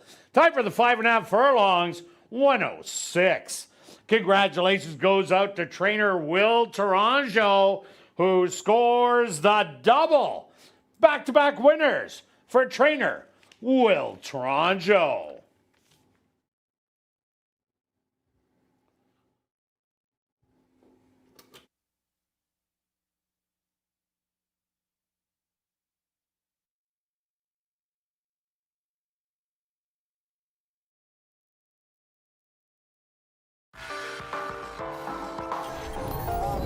Race 3 is official in the upcoming 4th race. The Winnipeg Sports Talk race. Kicking off $50,000 guaranteed pick 4 wagering. There are no changes. Carrying on with the changes in this evening's pick 4. No changes in race 5, 6, or 7. The Winnipeg Sports Talk race. Kicking off $50,000 guaranteed pick 4 wagering. They'll go to post in 13 minutes.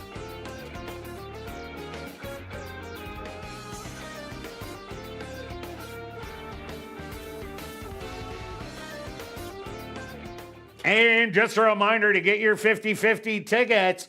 The jackpot currently $880 and growing. 50-50 tickets can be purchased at Guest Services, the VLT cashier, from the roaming sellers, or just go online at 5050.asdowns.com. The draw will take place at 10 p.m. tonight, and proceeds will support Final Furlong and the Winners Foundation. And take note that you do not need to be present to win. Check asdowns.com for the winning number. Also, don't forget to explore the 140 VLTs in our Club West Gaming Lounge, located on the second level of the grandstand and open daily from 10 a.m. to 1 a.m. And remember, our $500 Crazy Hour cash draw will take place at 11:30 p.m. each and every race night. And a reminder that our last line dance will take place on the main floor after race number 4.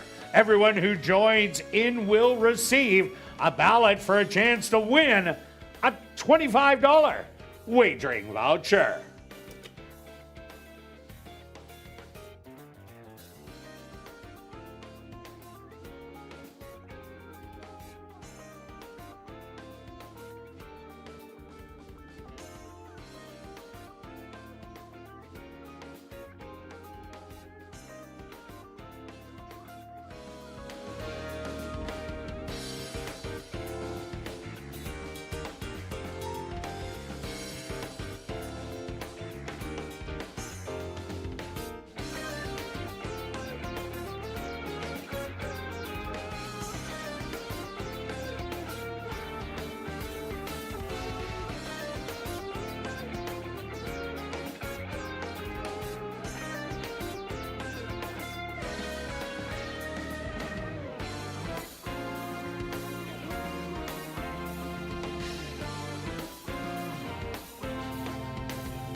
And welcome back down paddock 4, race number 4. We have an allowance optional $12,500 claimer for 3-year-olds and up. They're going to go 7 furlongs, kicking off $50,000 guaranteed pick 4 wagering. Quick look back at race number 3, the Bow Sox. While the speed was there, as 3 of them battled it out, we could only imagine Stalked and Lisa Connects. Well, she was in her own time zone for a while there, but she was able to rally. Evolution was just much the best in the end. Yes, she was, and that's what happens. You get the winter racing in the class, and should be good condition. Yeah, very good close late. Paid well. The tractor again for a $1 paid $25. Yes, back to back. So hopefully people are cashing. You got it straight. Okay, here we go. Going to be well over the $50,000. A bunch of money already in it. We're both on the 3 as our top selection. Gotten a full-on duel last time. And, of course, the horse was going to tire after that battle. Now, same level, now stretches out. Probably goes to the lead, but doesn't have to go to the lead. You look at some of the races that this horse has come off, but based on the last three starts, I would think this one's going to the lead. 2/3 at the wet. If it can handle the 2 turns, I don't think it should be a problem because it's been in for at 6.5. The horse to come and catch her, I think. Yeah, last time was in a cutthroat speed duel. I don't expect that today. I also like number 2, Cajun Eddie, as you do. Cajun Eddie closed all kinds of ground late, going the 6 furlong distance. Now goes to the preferred distance around 2 turns, starting at 7 furlongs. Usually likes to be close. I expect this horse to be sent out of the gate, trying to sit in the top 3, and with the extra added distance, I think definitely has a shot. Yeah, and in case there is a battle, the 4 will not be on the lead, and he'll sit back and have some soup, and then take a late run. Well, he's running in the soup right now. Yeah. So maybe if you're fits. name on the comparing that ran really well. Take a look. When you race at Hastings, usually you're in the slop quite a bit. Only a couple times for this one, but last race of the year last year made a nice close. 2 back, 1 big, going a mile of 16th. We'll see how this horse can handle the 2 turns here. I don't think it's a problem at all, like the 4-1. And the winner did come back to win, so that's makes it look even better. And number 1, Golden Buck, will be showing speed on the inside. First time out at the 75 level. Was a compact field of 4. Just lost the head bob to Fleet of Hoof, who did come back to win. Golden Buck ran a good second as Lexington River ended up getting the jump and went to wire. Golden Buck drawing the inside. Because it's 7 furlongs, here's another one that's going to try and launch early on and can go the distance and likes running on the pace. For sure. Let's go to the outside. I'm never a big fan of taking an outside horse going the 7 furlongs, but this 7 horse will not be on the lead. Take a look at last year. A couple not so good starts and then bang, 13-1. That's this type of horse, and so it gets the distance, isn't very good going short. Throw that race out completely. This is where you can get a price. Another horse to look at, number 6, Els. Jerry Gorno has a good 1-2 punch. Chief Brady close to the lead. Els, while this one's going to sit off of it, has a good stalking running style, likes to keep in contention within 5 lengths, comes off a win at Legacy Downs in Lincoln, Nebraska, and this horse has done a lot of winning in the last 2 years, winning 4 out of 14 starts and 6 out of 24 lifetime, and has 2 seconds on the off track. You definitely have to take a second look. Yeah, and the long shot of the board is the 5. Again, clearly needed the start. Had some nice success last year, won a couple races. It's in the money half the time here at ASD. Maybe a 3rd or a 4th in here because it is a tough field. May need another start to catch up to some of these. All right, let's go to our wagers here in race number 4. Stretch, what do you have? I was given... you got 2 spots? Wow. I got 3. There's 3. So here it is. How many more spots can you have? I've talked to Beth. I got 1 more. Okay. I've kept the 3 on a couple tickets. 1 very small saver because I had $80 in my pocket. 3 with the key in there with 4, 5, 7, 8 with 2, 3, 5, 6, 7 with the 1, 8.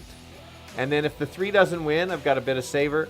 key in the 8 in the last, and that really small one is I want to get it 3 times. Yeah, I did a bunch of keys all over the place. Keyed the last, keyed the first, keyed the sixth race. Mix and match them all. But show parlay, I've rebounded. So now it's your favorite thing going? Oh, definitely isn't. But I got some money. All right. So we're going to put it on the line. I asked Beth what she thought about this race, and she said take the 2. So I got 30 to show on the 2. And I'm going 86 to show on the 4. Whoa. Yeah, it's getting up there. Good luck with all your wagering here in race 4, and we'll see you back for race 5.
The horses are on the track for race number 4, the Winnipeg Sports Talk race. They're going to go 7 furlongs for $17,000. Number 1 is Golden Buck, owned by Dale Henry, trained by Tom Gardaby Jr. with Tyrone Nelson. Number 2, Cajun Eddie, owned by Kenneth Lee Gardaby, trained by Tom Gardaby Jr. with Sierra Pruitt. Number 3 is Chief Brady, owned by Henry Witt Jr., trained by Jerry Gorno with Antonio Whitehall. Number 4 is New Soup for Baby, owned and trained by Brian Phillips with Arthur Badu. Number 5 is Brinson, owned by A-Team Farms, trained by Andre Ellis with Roger Hewitt. Number 6, that's Els, owned by Henry Witt Jr., trained by Jerry Gorno with Ronaldo Cumberbatch. Rounding out the field, number 7, Burn Jakey Burn, owned by Wind Dancer Stable and Norm Suderman, trained by Wendy Anderson with Ronald Alley. The Winnipeg Sports Talk race. Here in race number 4, kicking off $50,000 guaranteed pick 4 wagering. They'll go to post in approximately 4 minutes.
kick off the pick 4. Looks like a really big pool tonight. Going 7 furlongs. I think it could be fast to the first turn, and that would be the 3. If somebody wants to challenge to keep up with him, it's going to have to go fast. If not, the 3 could just control the front end and go gate to wire.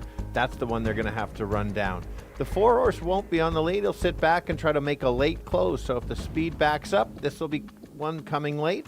And the other one, after such a good race last time, kind of just sat back and made a late close. I expect this horse to be closer to the pace, could stalk and try to take over, getting 6-1. Let's go 3, 4, and 2. Kirt?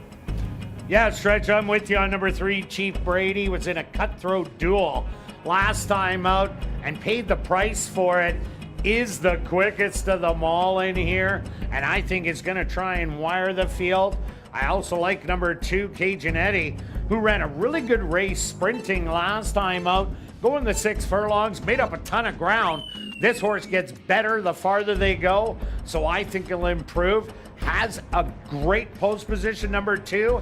And number 4, New Soup for Baby, closed a pile of ground and galloped out past them all easily. Was beaten by Finding Ways, who did come back to win in a 10,000 claimer, so makes it look even better.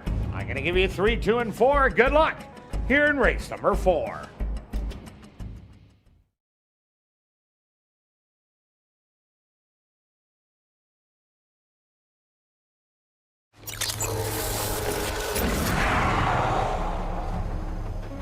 It's now 2 minutes to post time at ASD.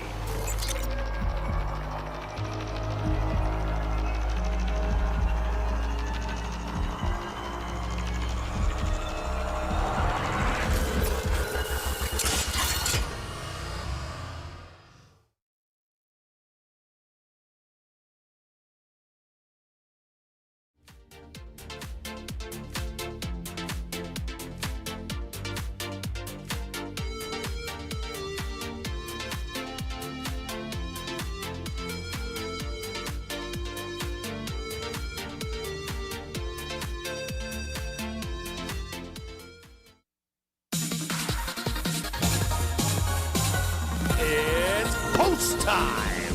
Huh.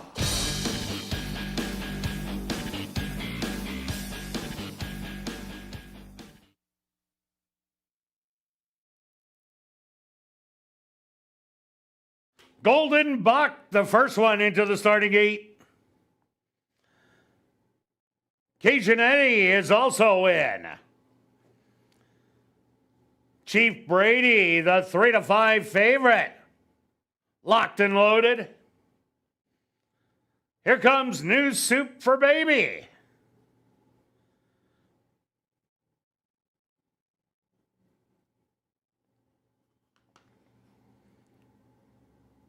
Brinson will be next. Just 2 left to load. L's. And now just waiting on Burn, Jakey Burn. They're all set. They're at the post. And they're off. Chief Brady quickly out to grab the lead by 2 lengths. Golden Buck and Cajun Eddie in pursuit in second and third. 3 wide. New Soup for Baby is up close today. Settled back in 5th. That's going to be Brinson. 2 more lengths to L's and the trailer. Burn, Jakey, burn. The opening quarter, a respectable 25-1. And Chief Brady has that advantage by a length and a half. New Soup for Baby on the outside now, a clear second. Moving up on the rail, Golden Buck in third. On the outside, Cajun Eddie in 4th. L's showing a lot of motivation. Moving 4 wide in 5th. And the trailers, Brinson and Burn, Jakey Burn, the half 48-4. It's Chief Brady with the lead. L's making a power move to the outside to try and catch the stablemate, but Chief Brady just kicks it into gear and is now up by 8, 9, maybe 10. It's all Chief Brady. This one's in the books, is going to win by 9. Second is going to go to Els. Third to Golden Buck. Very close for fourth between Cajun Eddie and New Soup for Baby.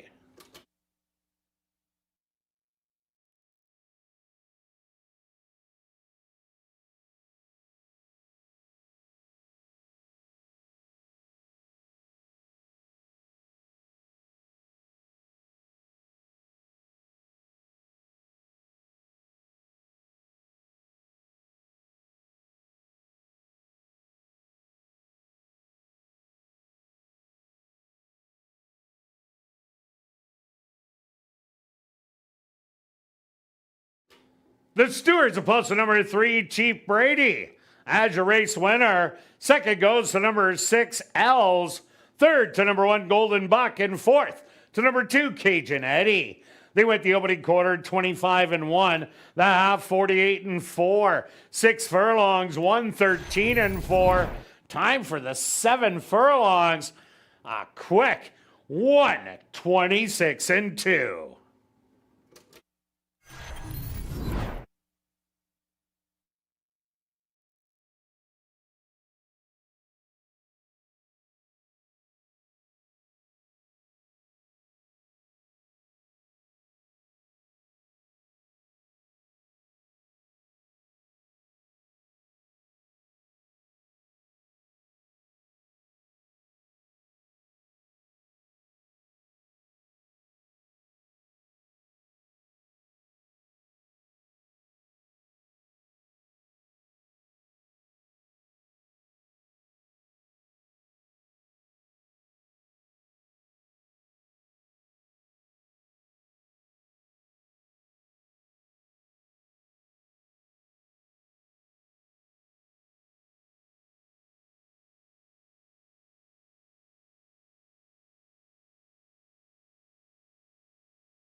Now entering the winner's enclosure, the official winner of the Winnipeg Sports Talk race.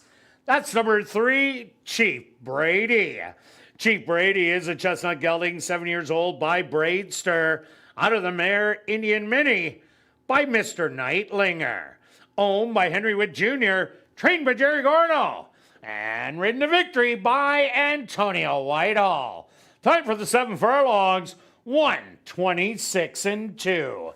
Congratulations goes out to jockey Antonio Whitehall, who scores the double. Back-to-back winners for jockey Antonio Whitehall. Race 4 is official in the upcoming 5th race. Our VIP Fan of the Night race, there are no changes. Rolling double and late prime pick 3. Here in race 5, they'll go to post in 13 minutes.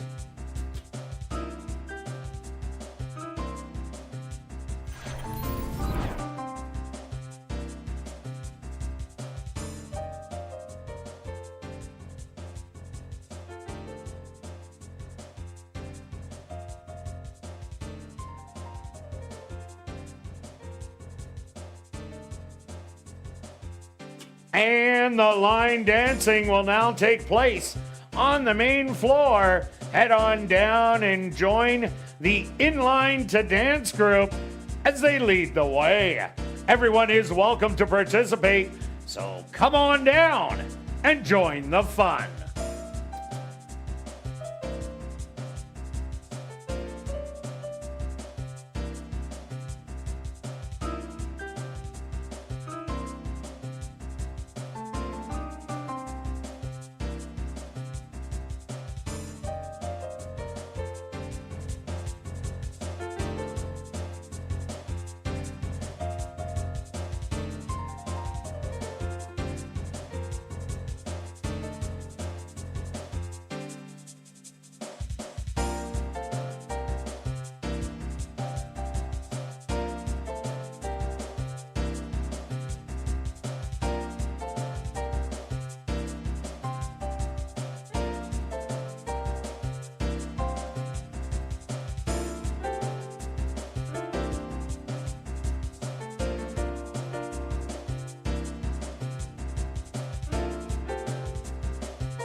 And welcome back down paddock for race number 5. We have an allowance optional $17,500 claimer for 3-year-olds and up.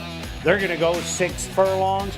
Quick look back at race number 4. And quick is the word, as Chief Brady was quick out of the gate and absolutely destroyed him as Antonio just toyed with him the whole way around. Yeah, the previous race last week completely set that horse up, and that's why you understand the race shape, and when they go too fast, they're going to get tired. That's why I like betting speed horses, because if you get that, the horse, will get a breather and go gate to wire like that. That's all. Yeah, that was easy. On to race number 5. Well, this isn't easy. This is not easy. None of the races are really easy. That's so true. So here we go. Another good field. Look at that. Our top selection going off at 8-1. We'll take that for sure. Oh, boy. This horse ran such a good race. First time out, we talked about how important or how tough that last race was with Ghost Hero and Bergheim. One won the stake race. One ran a good second in a higher level allowance. And the other one ran third. Yeah, that's or ran second in a first level allowance. My Liam. Yes, after battling with the horse we just saw. Chief Brady. Correct. So this horse actually came off the pace. Usually it's on the lead. So we'll see what they decide today. But it shows me a lot that the horse didn't run normally how he would, and so can handle a different trip. Sets him up for success. Yeah, no doubt about it. Also look at number 7, Wico. One of 2 that trainer Jared Brown has in here. Wico comes by way of Woodbine, but has run on the dirt before at Aqueduct and over at Churchill Downs. Those were absolute stellar races. Dropped in when it got to Woodbine and was in at the non-3 lifer for 15.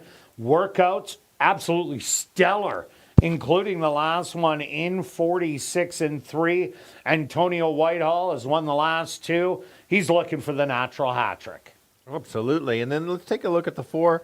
Got the first start over the track. This is normally an ASD horse. 7 of 8 in the money. Until last time was the first time out of the money. Now it comes back. Needed one. I watched the replay again. Made a nice move and just got a little bit tired late in a tough field. I would expect this horse to improve. Also look at number 3, Rhodesia. This horse won one of the 2 starts, and the first one was at the 3rd level allowance, starts off at the 2nd level allowance. Here's another horse that can show some early speed.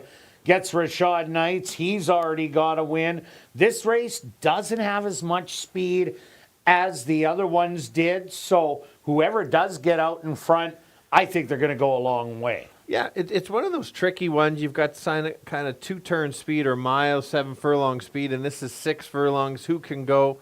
If you look at the 2 horse, has got the lead a few times going 7 furlongs. Canterbury's a strange formation, how it starts on the side of it and then kind of a long turn to the wire. It's in the corner. It's not like a Gulf Stream, but nice workout coming in. Horse can won a couple races a couple years ago. Certainly figures to be there.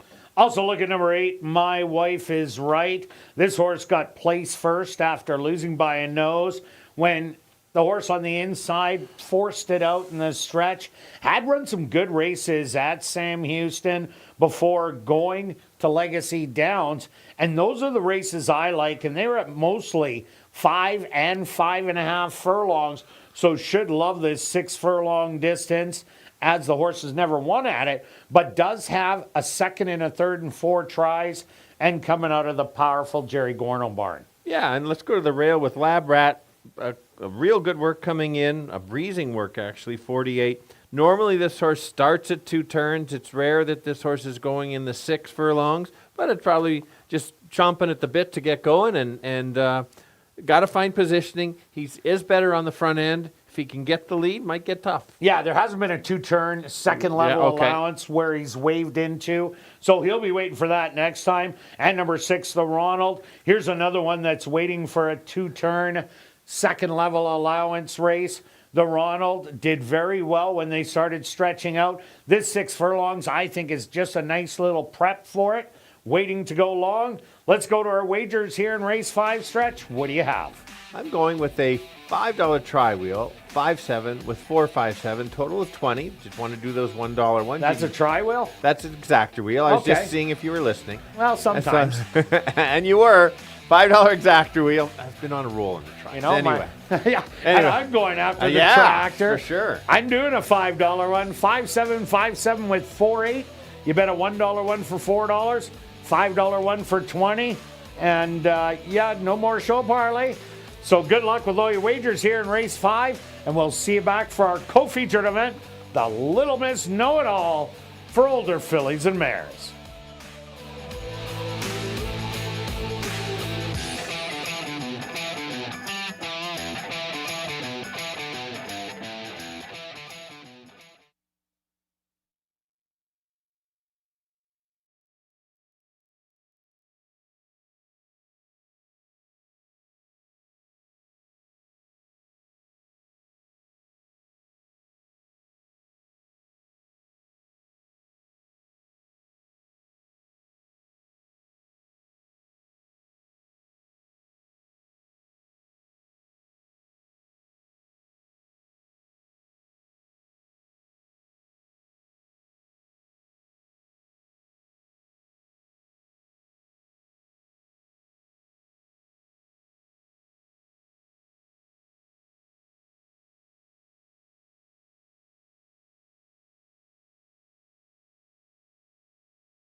The horses are on the track for race number 5, our VIP Fan of the Night race.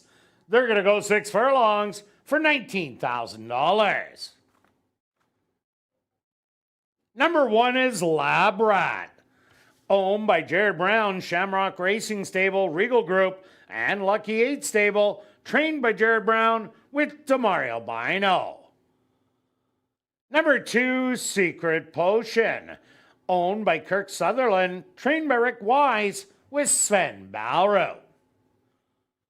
Number 3 is Rhodesia, owned and trained by Monique Goulet with Rashad Knights.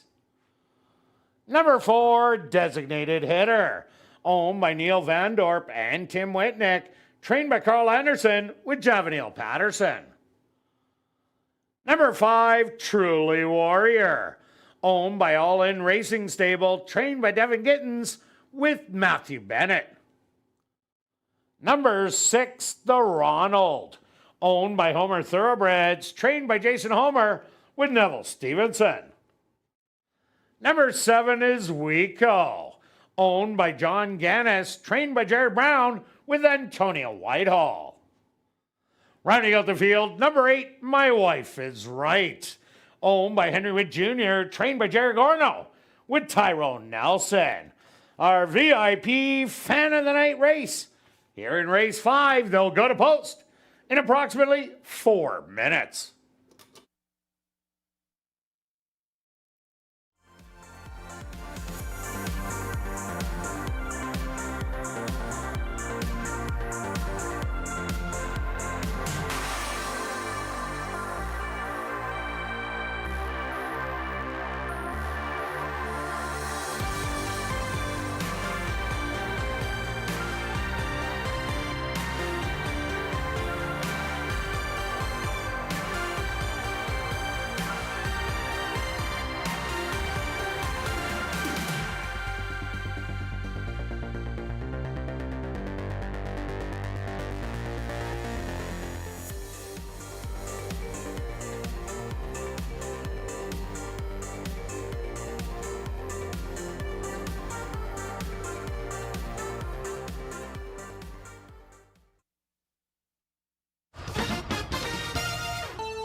The boys going 6 furlongs, very competitive race. Just check out the odds board. That's how wide open it is. I'm going to start with the 5.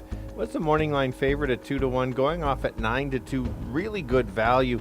comes out of a tough race. I think this horse is going to be very near the lead, can stalk or even go to the lead if nobody else decides to go. Very good at the distance, 5 of 7 in the money. Should certainly cherish this race after the one start. The 7 horse is the current favorite. Ran really well back on the dirt at Keeneland and Aqueduct. That's the key races. A couple solid works coming in. Runs back to those workouts, certainly can be there. And then the 4 horse needed the start. That should be right around in the money to complete your try. Let's go 5, 7, and 4. Kirt? Yeah, Stretch, I'm with you with number 5, Truly Warrior. Definitely comes out of a key race where the horse second, Bergheim, came back to win the stake. The other 2 ran second in a first and second level or third level allowance. So Truly Warrior off that big race last time, got to be the one to beat. Number 7, Wico, has been tearing up the racetrack in the morning. The dirt races down on the form are absolutely stellar. And this workout coming in 46 and change, that could play big in here. That's why I take it all the money. And number 8, My Wife Is Right. This is a true sprinter, was down in Sam Houston before stopping in Legacy and getting the job done through disqualification. But I'm going to give you a 5, 7, and 8. Good luck here in race number 5.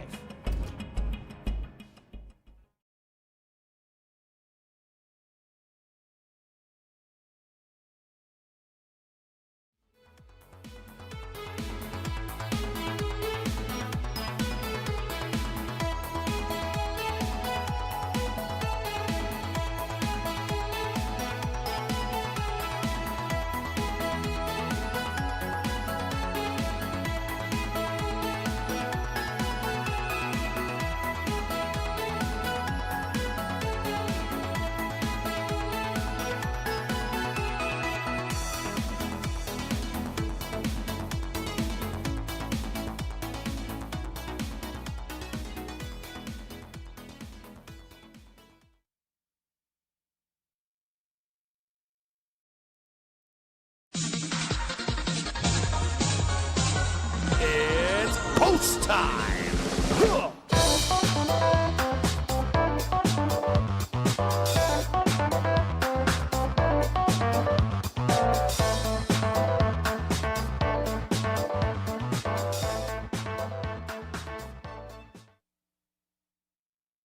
Front gates are open for the Ronald. He'll be the first to go in.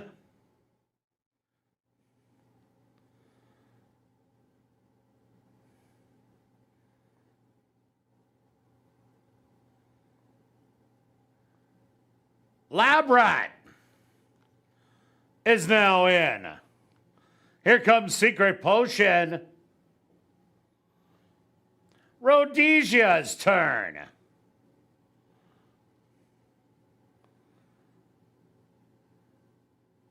Designated hitter is in. Truly Warrior is in. Just 2 left to load. The 7-5 favorite, Wico. And now just waiting on My Wife Is Right. They're all set. They're at the post.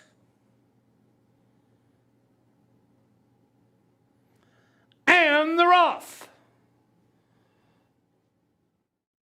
From the inside, Labrat showing some speed in the middle of the track. That's Truly Warrior, who is going to get the front end. Labrat settled back in second. Third's going to go to Designated Hitter. Fourth is Wico with a pile of horse. Another length back. That's Secret Potion. And My Wife Is Right running as a pair. 3 more back to Rhodesia. And the Ronald is the early trailer. Quick opening quarter, 23-1. And Truly Warrior has opened up the advantage now to 4.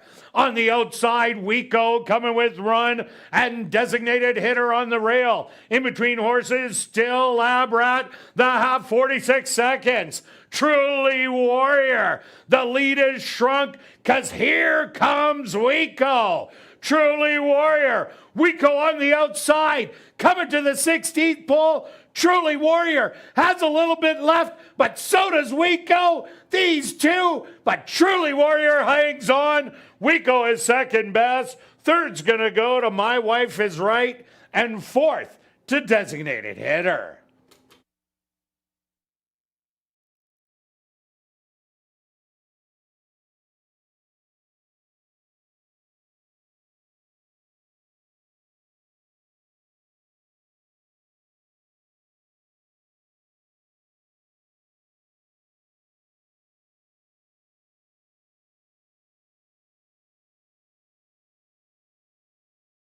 The stewards have requested a photograph to determine the winning horse.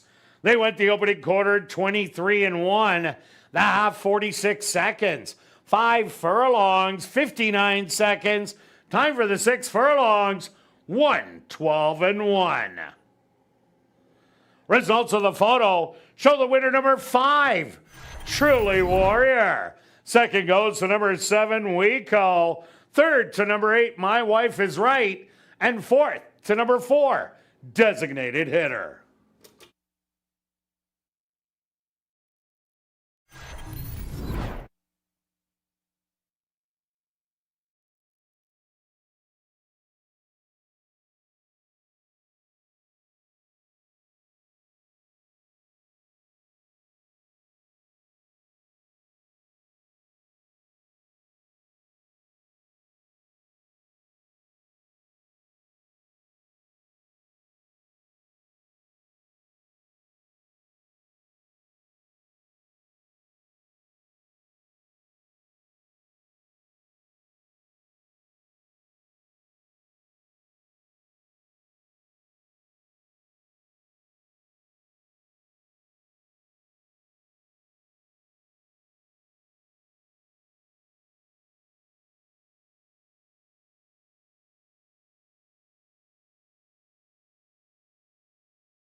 Now entering the winner's enclosure, the official winner of our VIP Fan of the Night race. That's number 5, Truly Warrior. Truly Warrior is a chestnut gelding, 5 years old, by Curlin. Out of the mare Albero Bello by Bernardini. Owned by All In Racing Stable, trained by Devin Gittins, and ridden to victory by Matthew Bennett. Time for the 6 furlongs, 1:12-1.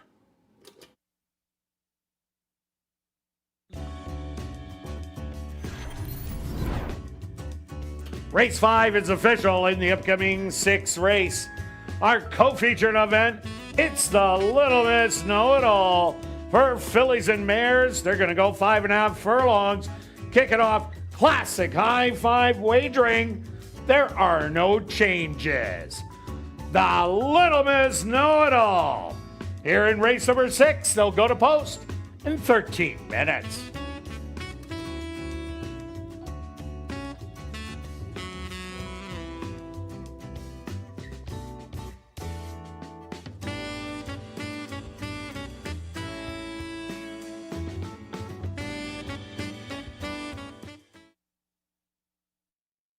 And ladies and gentlemen, we've drawn our Western Wednesdays line dance winners. Congratulations goes out to Janelle Tallis and Sarah Western. Congratulations once again to Janelle Tallis and Sarah Western. You're our Western Wednesday line dance draw winners. Please report to guest services for your $25 wagering vouchers.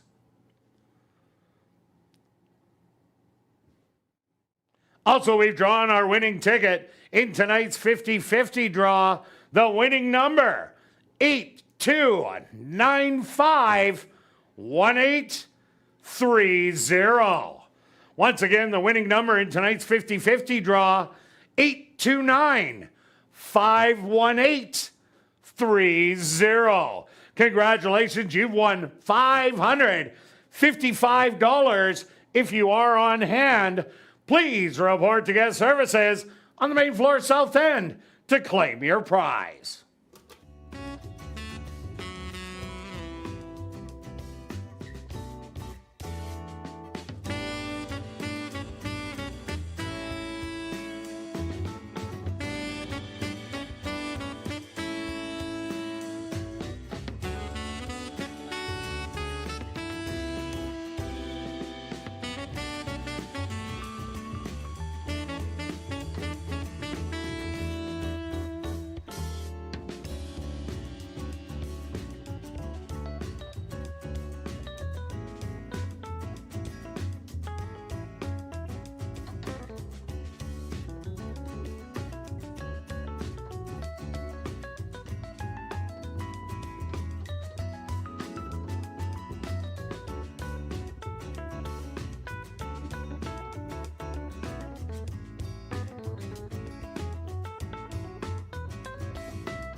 And welcome back down the paddock for race number 6, our co-featured event. It's the Little Miss Know-It-All for fillies and mares 3 and up.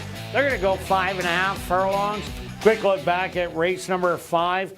Well, we were saying there wasn't a lot of speed in this race stretch, and Truly Warrior decided to use it today, and Matthew Bennett was riding hard to get it. He opened up on the field, and that was enough to hold off a late charging Wico. I like the ride because he tried to open, make the other ones chase, and so got to the 16th pull and pulled away. Yes, Midshipman Lady started to tire for sure, but I just like how this horse had a second gear. Yeah, no doubt about it. It kicked it in at about the 8th pull, and it was drawing off. It would have won by a lot more than that if the race was any longer. Another horse to look at, that's number 4, Olga. Finished behind Midshipman's Lady, who was the speed. and Emirates Affair. But Olga had the wide trip in there, and I think needed a start over the racetrack. This is a horse that likes going longer, flourished going 7 furlongs to 1.40 miles, but 5.5 furlongs, that extra half furlong, I think will help Olga. Not getting a lot of respect, though, at 13-1. Yeah, and I've got the 3. It happens to be the favorite in here. Very nice work coming in. 47-4 Breezing, which was the bullet on the day, which means it's the fastest at the distance. Racing at Oakland, cuts back from a stake race, a $200,000 one, back to the 5.5. If the horse can handle the cutback and not get too out of touch, I think this horse obviously can be there. That race, the first one on February, monsters figures. Yeah, if number 5, Emirates Affair, doesn't go to the front, I'm looking at a little bit of a long shot. Number 2, Welcome to Hollywood. Welcome to Hollywood last time out was down on the rail, and that just wasn't the place to be. Previously in the 3-year-old campaign, this horse was able to show a lot of speed. Since that race, breezed again a half mile and a very nice 47-4. So if Demario Bino, who jumps aboard, wants to use that early speed, Speed has been doing well all night long. Absolutely, and the horse certainly has talent. Both of our long shots in here is the 7. This horse won its last start. Looked very good doing that. A bunch of likes to win races. 6 of 7 in the top 2 this year. 3 wins recently. Take a look, 18-1. But that last time, yes, moving up in class was in a quick time for that day. One of the quicker ones. The horse could just be sharp and really like our track. And number 1, Magic Chrome, has a win in a second here at the Downs. Started off the campaign last year after arriving from Canterbury. Ran a 5th beaten 3, but that was a troubled trip. Came right back and easily drew off to win by 3 lengths in a first-level allowance. Then tried the Stakes Company. Ran a good race against Baby Gundan. This is another one that can add speed to the race, and I would throw this one in my Classic High 5. For sure. And the one on the outside getting some action at 5-1 with the morning line of 25-1. People must like that last win. It was a very good ride by Antonio. Kind of weight, stalked, and took over. It's moving up to a tougher condition for sure, but clearly can handle the short distance. I was unsure if it could handle the dirt. Clearly can. I don't like 5-1, but I wouldn't leave this horse out, at least in the Tri or Super. Yeah, late rallyer in here. And number 6, Yankee Doodle. Looks like it's all about route races. Ran some good ones down in Aqueduct and Finger Lakes. But Yankee Doodle had 4 wins last year, was shut out so far this year. Can run on the off track, as you can see. 3 for 5 in the money with the first, second, and a third. But I think this horse is just be begging for distance. Let's go to our wagers here in race 6, Stretch. What do you have? I'm going with a rare $1 super wheel. Whoa. 3-5 with 3-5 with 7 with everybody. And then you like that all button. 3-5 with 3-5. I guess that's a wedge. Kind of a wedge. Yeah, because with the 7 in fourth. $10 a ticket. You can make it really cheap if you want to do a 20-center. And I'm going after the tractor again. I'm going to take the 5 on top with the 4 and 7 for second with the 2, 3, 4, 6 and 7. A $1 ticket is $8. I'm doing a $3 one for $24. Good luck with all your wagers here in race 6, and we'll see you back for race 7.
Assiniboia Downs is proud to present our co-featured event here in race number 6.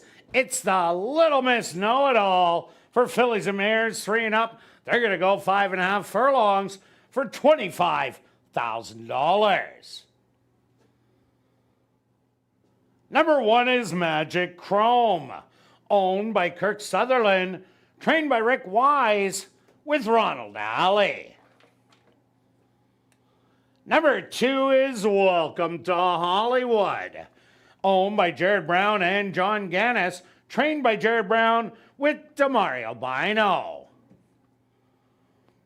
Number 3 is Mad About Marie, owned by Drop-In Racing, James Kaplan, Parker Wallette, and Shelby Ladisher, trained by Steve Kaplan Jr. with Antonio Whitehall. Number 4 is Olga, owned by Homer Thoroughbreds, trained by Jason Homer with Siobhan Townsend. Number 5, that's Emirates Affair, owned by James Kaplan, trained by Steve Kaplan Jr. with Sven Bauer.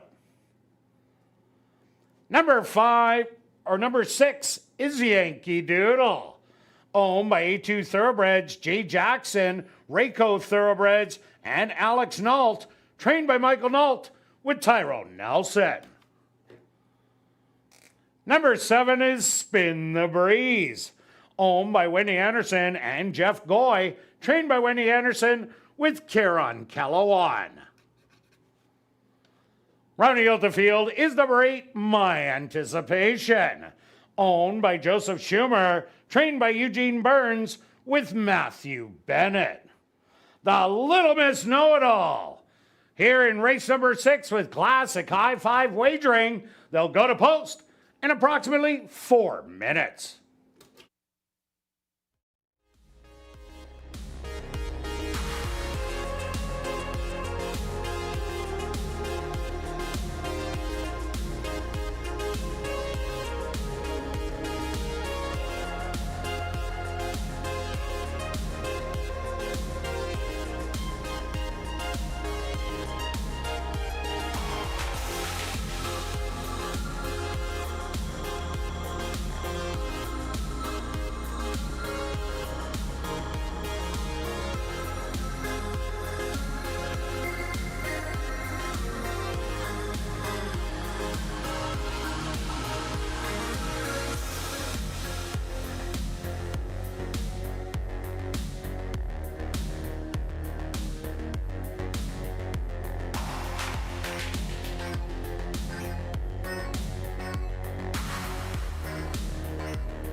This time it's the older girls in a stake race going 5.5 furlongs.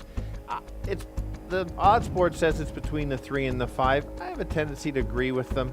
The 5 is now being bet down. Won its first start out over the track. Looked very impressive doing that. Has raced at Santa Anita and Del Mar. Those are very tough racing and can go to the lead, even after that not so good start last time. Let's take a look at the 3. Distance might be the only concern. That's why it's a second choice of its entry mate. But that workout says the horse is ready to go, can stalk and try to make a late run. And if you're looking for a long shot, how about the 7? After that first start, certainly can improve. And at 15 to 1, you don't want to leave that out in the exactor in the try. 5, 3, 7. Kirt? Yeah, Stretch, I'm with you with number 5, Emirates Affair. Made a big move in the turn to catch Midshipman's Lady and draw off to win by a length. If that race was any farther, would have won by more. Also like number 4, Olga, taking no money on the board. lost to the even money favorite right now, only by 3 lengths. I expect that horse to improve off that race. And number 7, Spin the Breeze, won so easy last time out, will be close to the pace. So I'm giving you 5, 4, and 7. Good luck here in race number 6.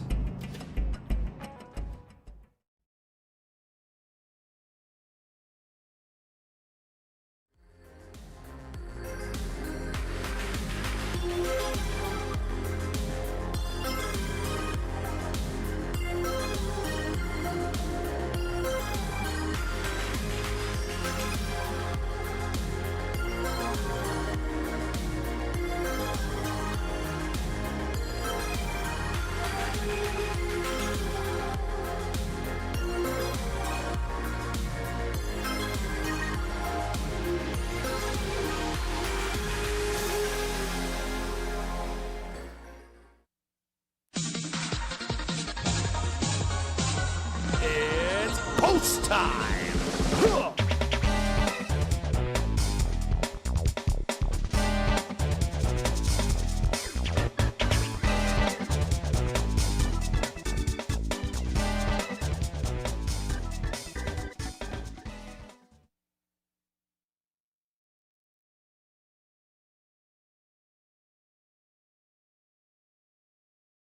Magic Chrome, the first of the fillies and mares into the starting gate. Welcome to Hollywood goes in.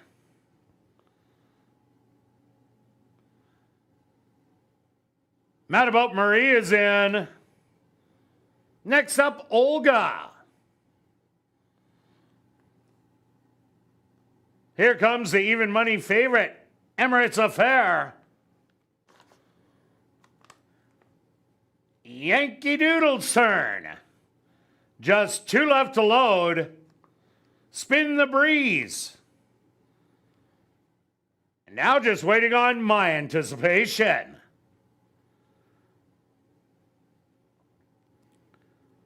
The field is set. They're at the post.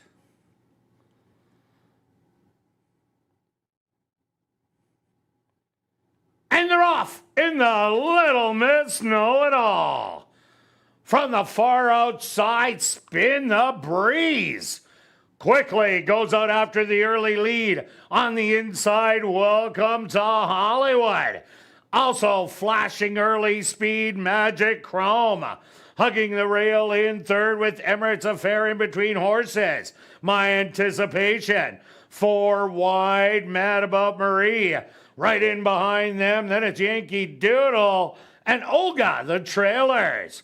But the leaders Spin the Breeze through an opening quarter of 23-1. Still at a comfortable advantage by a length. Mad About Marie making a wide move in between horses. Welcome to Hollywood. But they hit the head of the lane, the half 46-4. Spin the Breeze trying to pull the upset. Here comes Welcome to Hollywood. And on the far outside, Mad About Marie. But it's Spin the Breeze. $53 blowing up the top board. Second is going to be close between Welcome to Hollywood and Mad About Marie.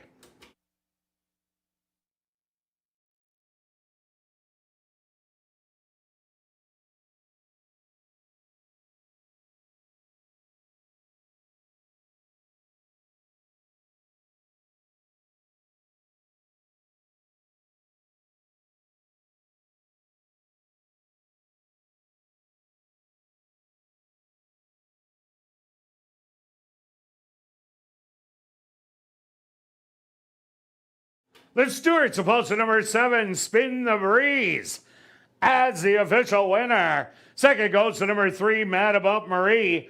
Third to number 2, Welcome to Hollywood. Fourth to number 5, Emirates Affair. And fifth to number 4, Olga. They went the opening quarter 23-1, the half 46-4. 5 furlongs, 59-2. Time for the 5.5 furlongs, 106-1.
Now entering the winner's enclosure, the official winner of the Little Miss Know-It-All, that's number 7, Spin the Breeze. Spin the Breeze was a Chestnut mare, 5 years old, by Hard Spun, out of the mare Newport Breeze by Majestic Warrior.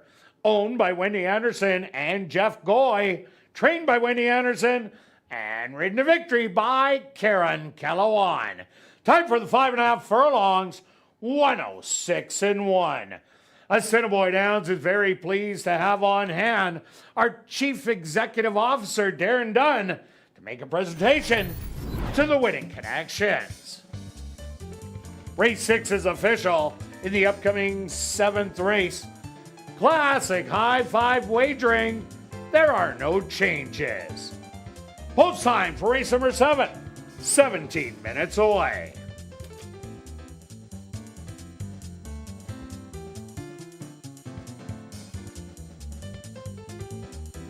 And after the final race, be sure to head up to the clubhouse for Crazy Hour beer, shots, and wine, $5.50 and 25% off all starters.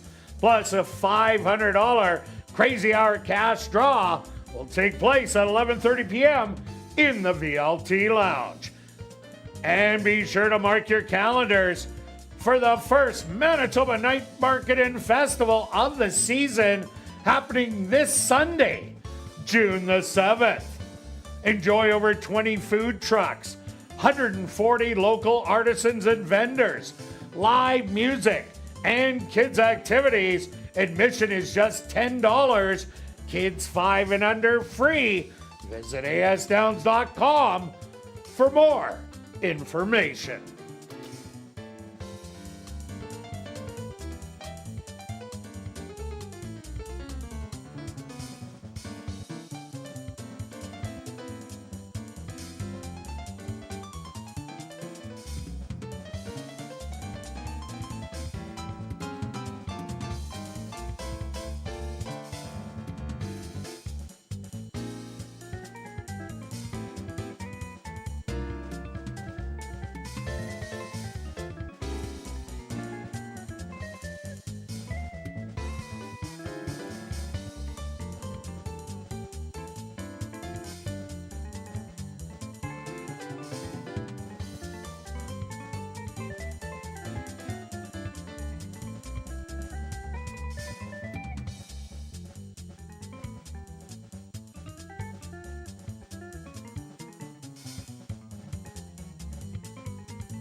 And welcome back down the paddock for race number 7. We have a $5,000 claimer for 3-year-olds and up that are non-3 lifers. They're going to go 5.5 furlongs. Quick look back at race number 6. Well stretch, we are talking about the speed and who the speed was. And Kirt Kellowan said, "It's me." And he went right to the front, and they ended up not catching him. But mad about Marie. That horse is all about route races. Once they start stretching out, I think she's going to be a bit of a special one. Absolutely. Oh, for sure. And we briefly talked about how some horses take to our track, and that's what I felt about the 7 horse. And so after that first start, they figured it out. So just a great race, good ride to hang on. We'll and take Welcome it. to Hollywood ran a lot very better nice, getting off yes, that rail. correct. Very good race. So All right, here we on to go. race number 7. All right, let's see if we can close out a few things here. We're both on the 8 as our top selection. This horse is an Invader from Lone Star that showed speed going a mile, cuts back. He was at ASD last year in the fall, ran some nice races, higher level, has run, tried to chase that Track Robber in that last race of the year. You weren't beating Track Robber on that one. No way. Just so much tougher. Drops from the 10 non-3 to the 5 non-3. Big and drop and pop to the winner's circle. I like number 5. He likes winning also. This is another horse that was inside on the rail and just didn't fire, was well bet that day, just like Welcome to Hollywood was. But speed's doing well on this racetrack. Taking money at 7-2. This horse ran a lot of good races at Century Downs last year and showed speed at Century Mile also. Shankadopoulos has speed, but outside of that, nobody else. So if he likes winning, goes out and hits the front end, this one could be long gone. Yeah, that is a good selection. I went to the 1. This horse didn't get out of the gate as well, lost touch of the field, and then made up lots of ground late. Dreaded 1 hole is going to hurt a little bit, but I just like how this horse finished, was past the winners by the turn, so now gets that extra half furlong. If Antonio can get this horse a little bit closer, this horse certainly has a shot. And number 2, No, I Won't Back Down. This horse had a win last year and then was running at the $10,000 level at the end. This horse has a pretty good running style here, as it won't be too far off the pace, is making its first start of the year, does come in with a good workout, and has the one that just won the previous stake, Kirt Kellowan, aboard. So I wouldn't throw this horse out. It is taking money at 9-1. No, they're all taking some money in here. It's a good race to try to get out if you need to. I've got the 6 as my 3rd selection. This horse made a nice middle move last time and then flattened. Clearly needed a race. For the most of the part last year was running at a higher level. Now sticks at this level, is in the waiver claiming, so gets one more start under this without being claimed. Maybe can get the win or at least be in the money. Well, I better talk about this one because you don't. Shankadopoulos. Yeah, no, I'm not touching it. This horse showed speed last time out after dropping in from 10,000. Was right there for a half a mile, then backed out of it. If Shankadopoulos can get the front end, that would be absolutely huge. I was on this horse last year when it lost by a head at 17-1, but Shankadopoulos at least has a couple starts under its belt. For sure. Take a look at the 3. Obviously, that was for a tightener in the 10 non-3. Very tough. Normally runs at the 5 non-3 and very competitive at this level. So you get that one start, drops into the right level. So this horse would be one of your stalking horses. 5-1. I'd like probably a little bit higher than that, but this is one of those that you can in your super or high 5. And number 7, Cilarone. This is a non-2 in against the non-3s. Had a few races last year. Has only one 3rd place finish to show for the 5 starts. But the horse is 50% in the money. Does have good workouts coming in. These Hastings horses have done very well here at the Downs, and they continue to do well. Bombs away at 18-1. Let's go to our bets here in race 7 stretch. You're alive in the pick 5, pick 4, little bit of everything. Little bit of everything. Let's see. So that's 20 to place on the 1. Nope. If having a good day. Beth, let's double it up. Okay. Double it up and add 2. Double up and add 2 to make it 42 to place on the 1. So you don't just 1-up me, you 2-up me. Well, that's a standard $2. Yeah. And I'm 40 to place on the 5. Good luck with all your wagers. here in race number 7, and we'll see you back Tuesday, 6:45 Central for ASD Live.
The horses are on the track for race number 7.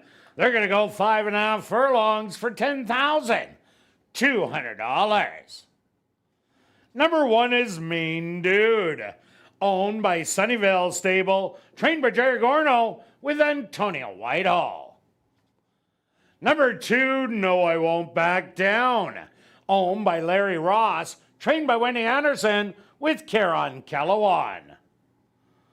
Number 3 is Big Walk, owned by Sunnyvale Racing, trained by Jerry Gorno with Ronaldo Cumberbatch. Number 4, Shankadopoulos, owned and trained by Andre Ellis, Rashawn Brewster in the saddle. Number 5, He Likes Winning, owned by Don Denard and Dialed In Racing Stable, trained by Craig Smith with Rashad Knights. Number 6 is Conspiracy Theorist, owned by Wind Dancer Stable and Norm Suderman, trained by Wendy Anderson with Demario Bino. Number 7 is Cilarone, owned by Robert and Sheena Mabin, trained by Robert Mabin with Javaniel Patterson. Rounding out the field, number 8, Flying Tex, owned by Henry Witt Jr., trained by Jerry Gorno with Sheldon Chekades. Classic high five wagering here in race 7. They'll go to post in approximately 4 minutes.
All right, the boys close it out looking for their third lifetime, most of them looking for their third lifetime win. It's been a fun 3 days. Let's see if we can finish off strong. The 8 is going to be the favorite. 2-1 is a fair price for sure. 4 of 6 at the distance at ASD. So certainly knows how to run here at a higher level. I like the cutback. It's going to be on the outside. I think that's the spot to be. Can stalk or just be close and kind of take over. And from there, I've got the 1 as my long shot. Very good close last time. Can't get that far back or we'll run out of racetrack. The 6 horse is the third selection. This horse had a nice first move, clearly needed a start. Improvement puts that one right there. Very tough race to close it out, but let's go 8, 1, and 6. Kirt? Yeah, Stretch, I am with you on number 8, Flying Tex, taking the drop down from the 10 on 3s in Texas. This horse does very well here at the Downs and won't be that far off the lead. But number 5, He Likes Winning. So far, 6 races, 6 of them winning on the front end. This horse used to run on the front end, was also on the inside. Now is in the middle of the track. Not a lot of speed in here. I think big chance to go wire to wire. And number 1, Main Dude. I saw the same as you, a horse closing late. Will like the extra added distance, so 8, 5, and 1 for me. Good luck here in race number 7.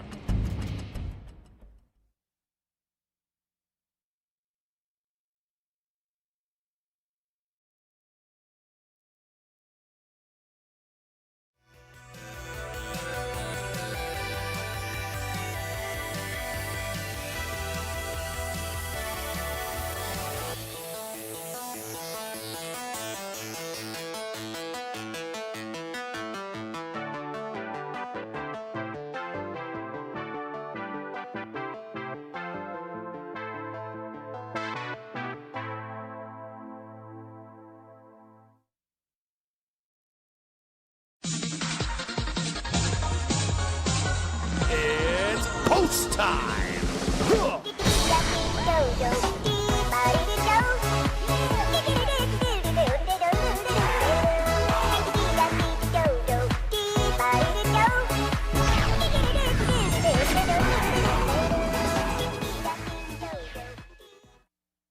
Main Dude leads the field in for the nightcap.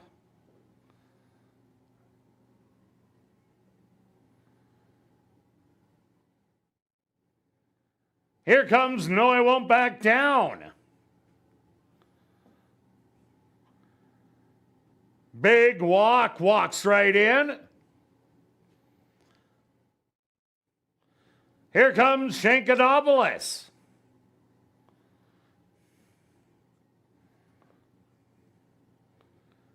He Likes Winning is next.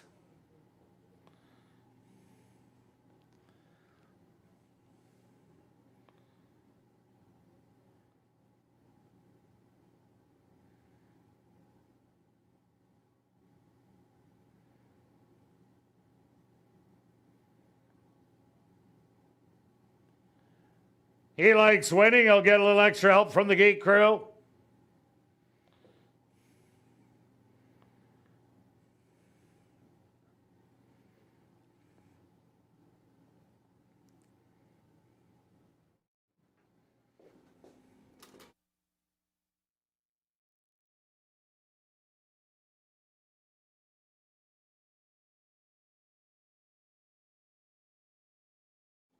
Front gates now open for He Likes Winning. Once he is in, they will close the front gates.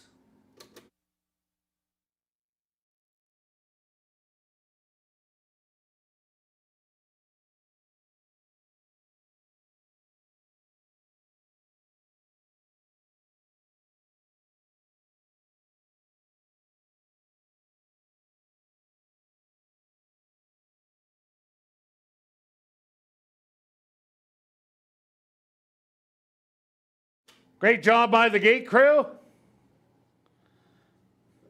Conspiracy Theorist. Just 2 left to load. Cilarone.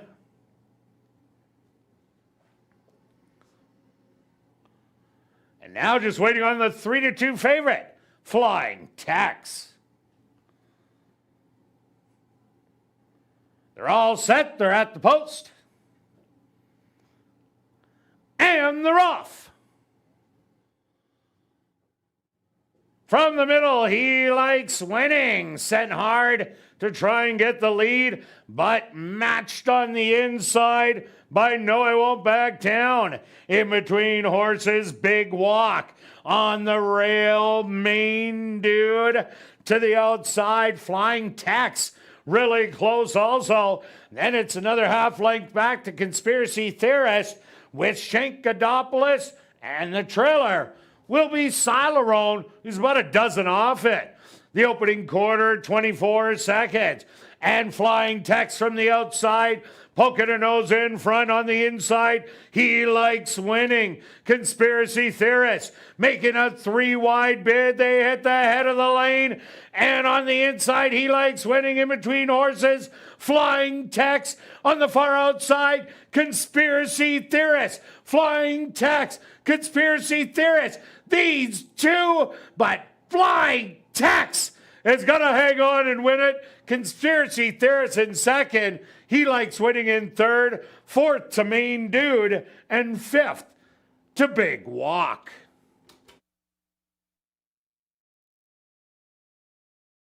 Ladies and gentlemen, please hold all tickets. A Stewart's inquiry into the running of race number 7.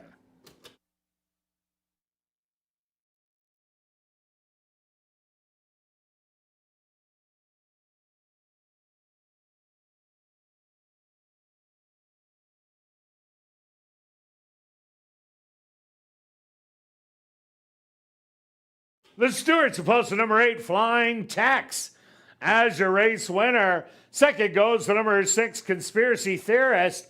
Third to number 5, He Likes Winning. Fourth to number 1, Main Dude. And fifth to number 3, Big Walk.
Now entering the winner's enclosure, the unofficial winner here in race number 7.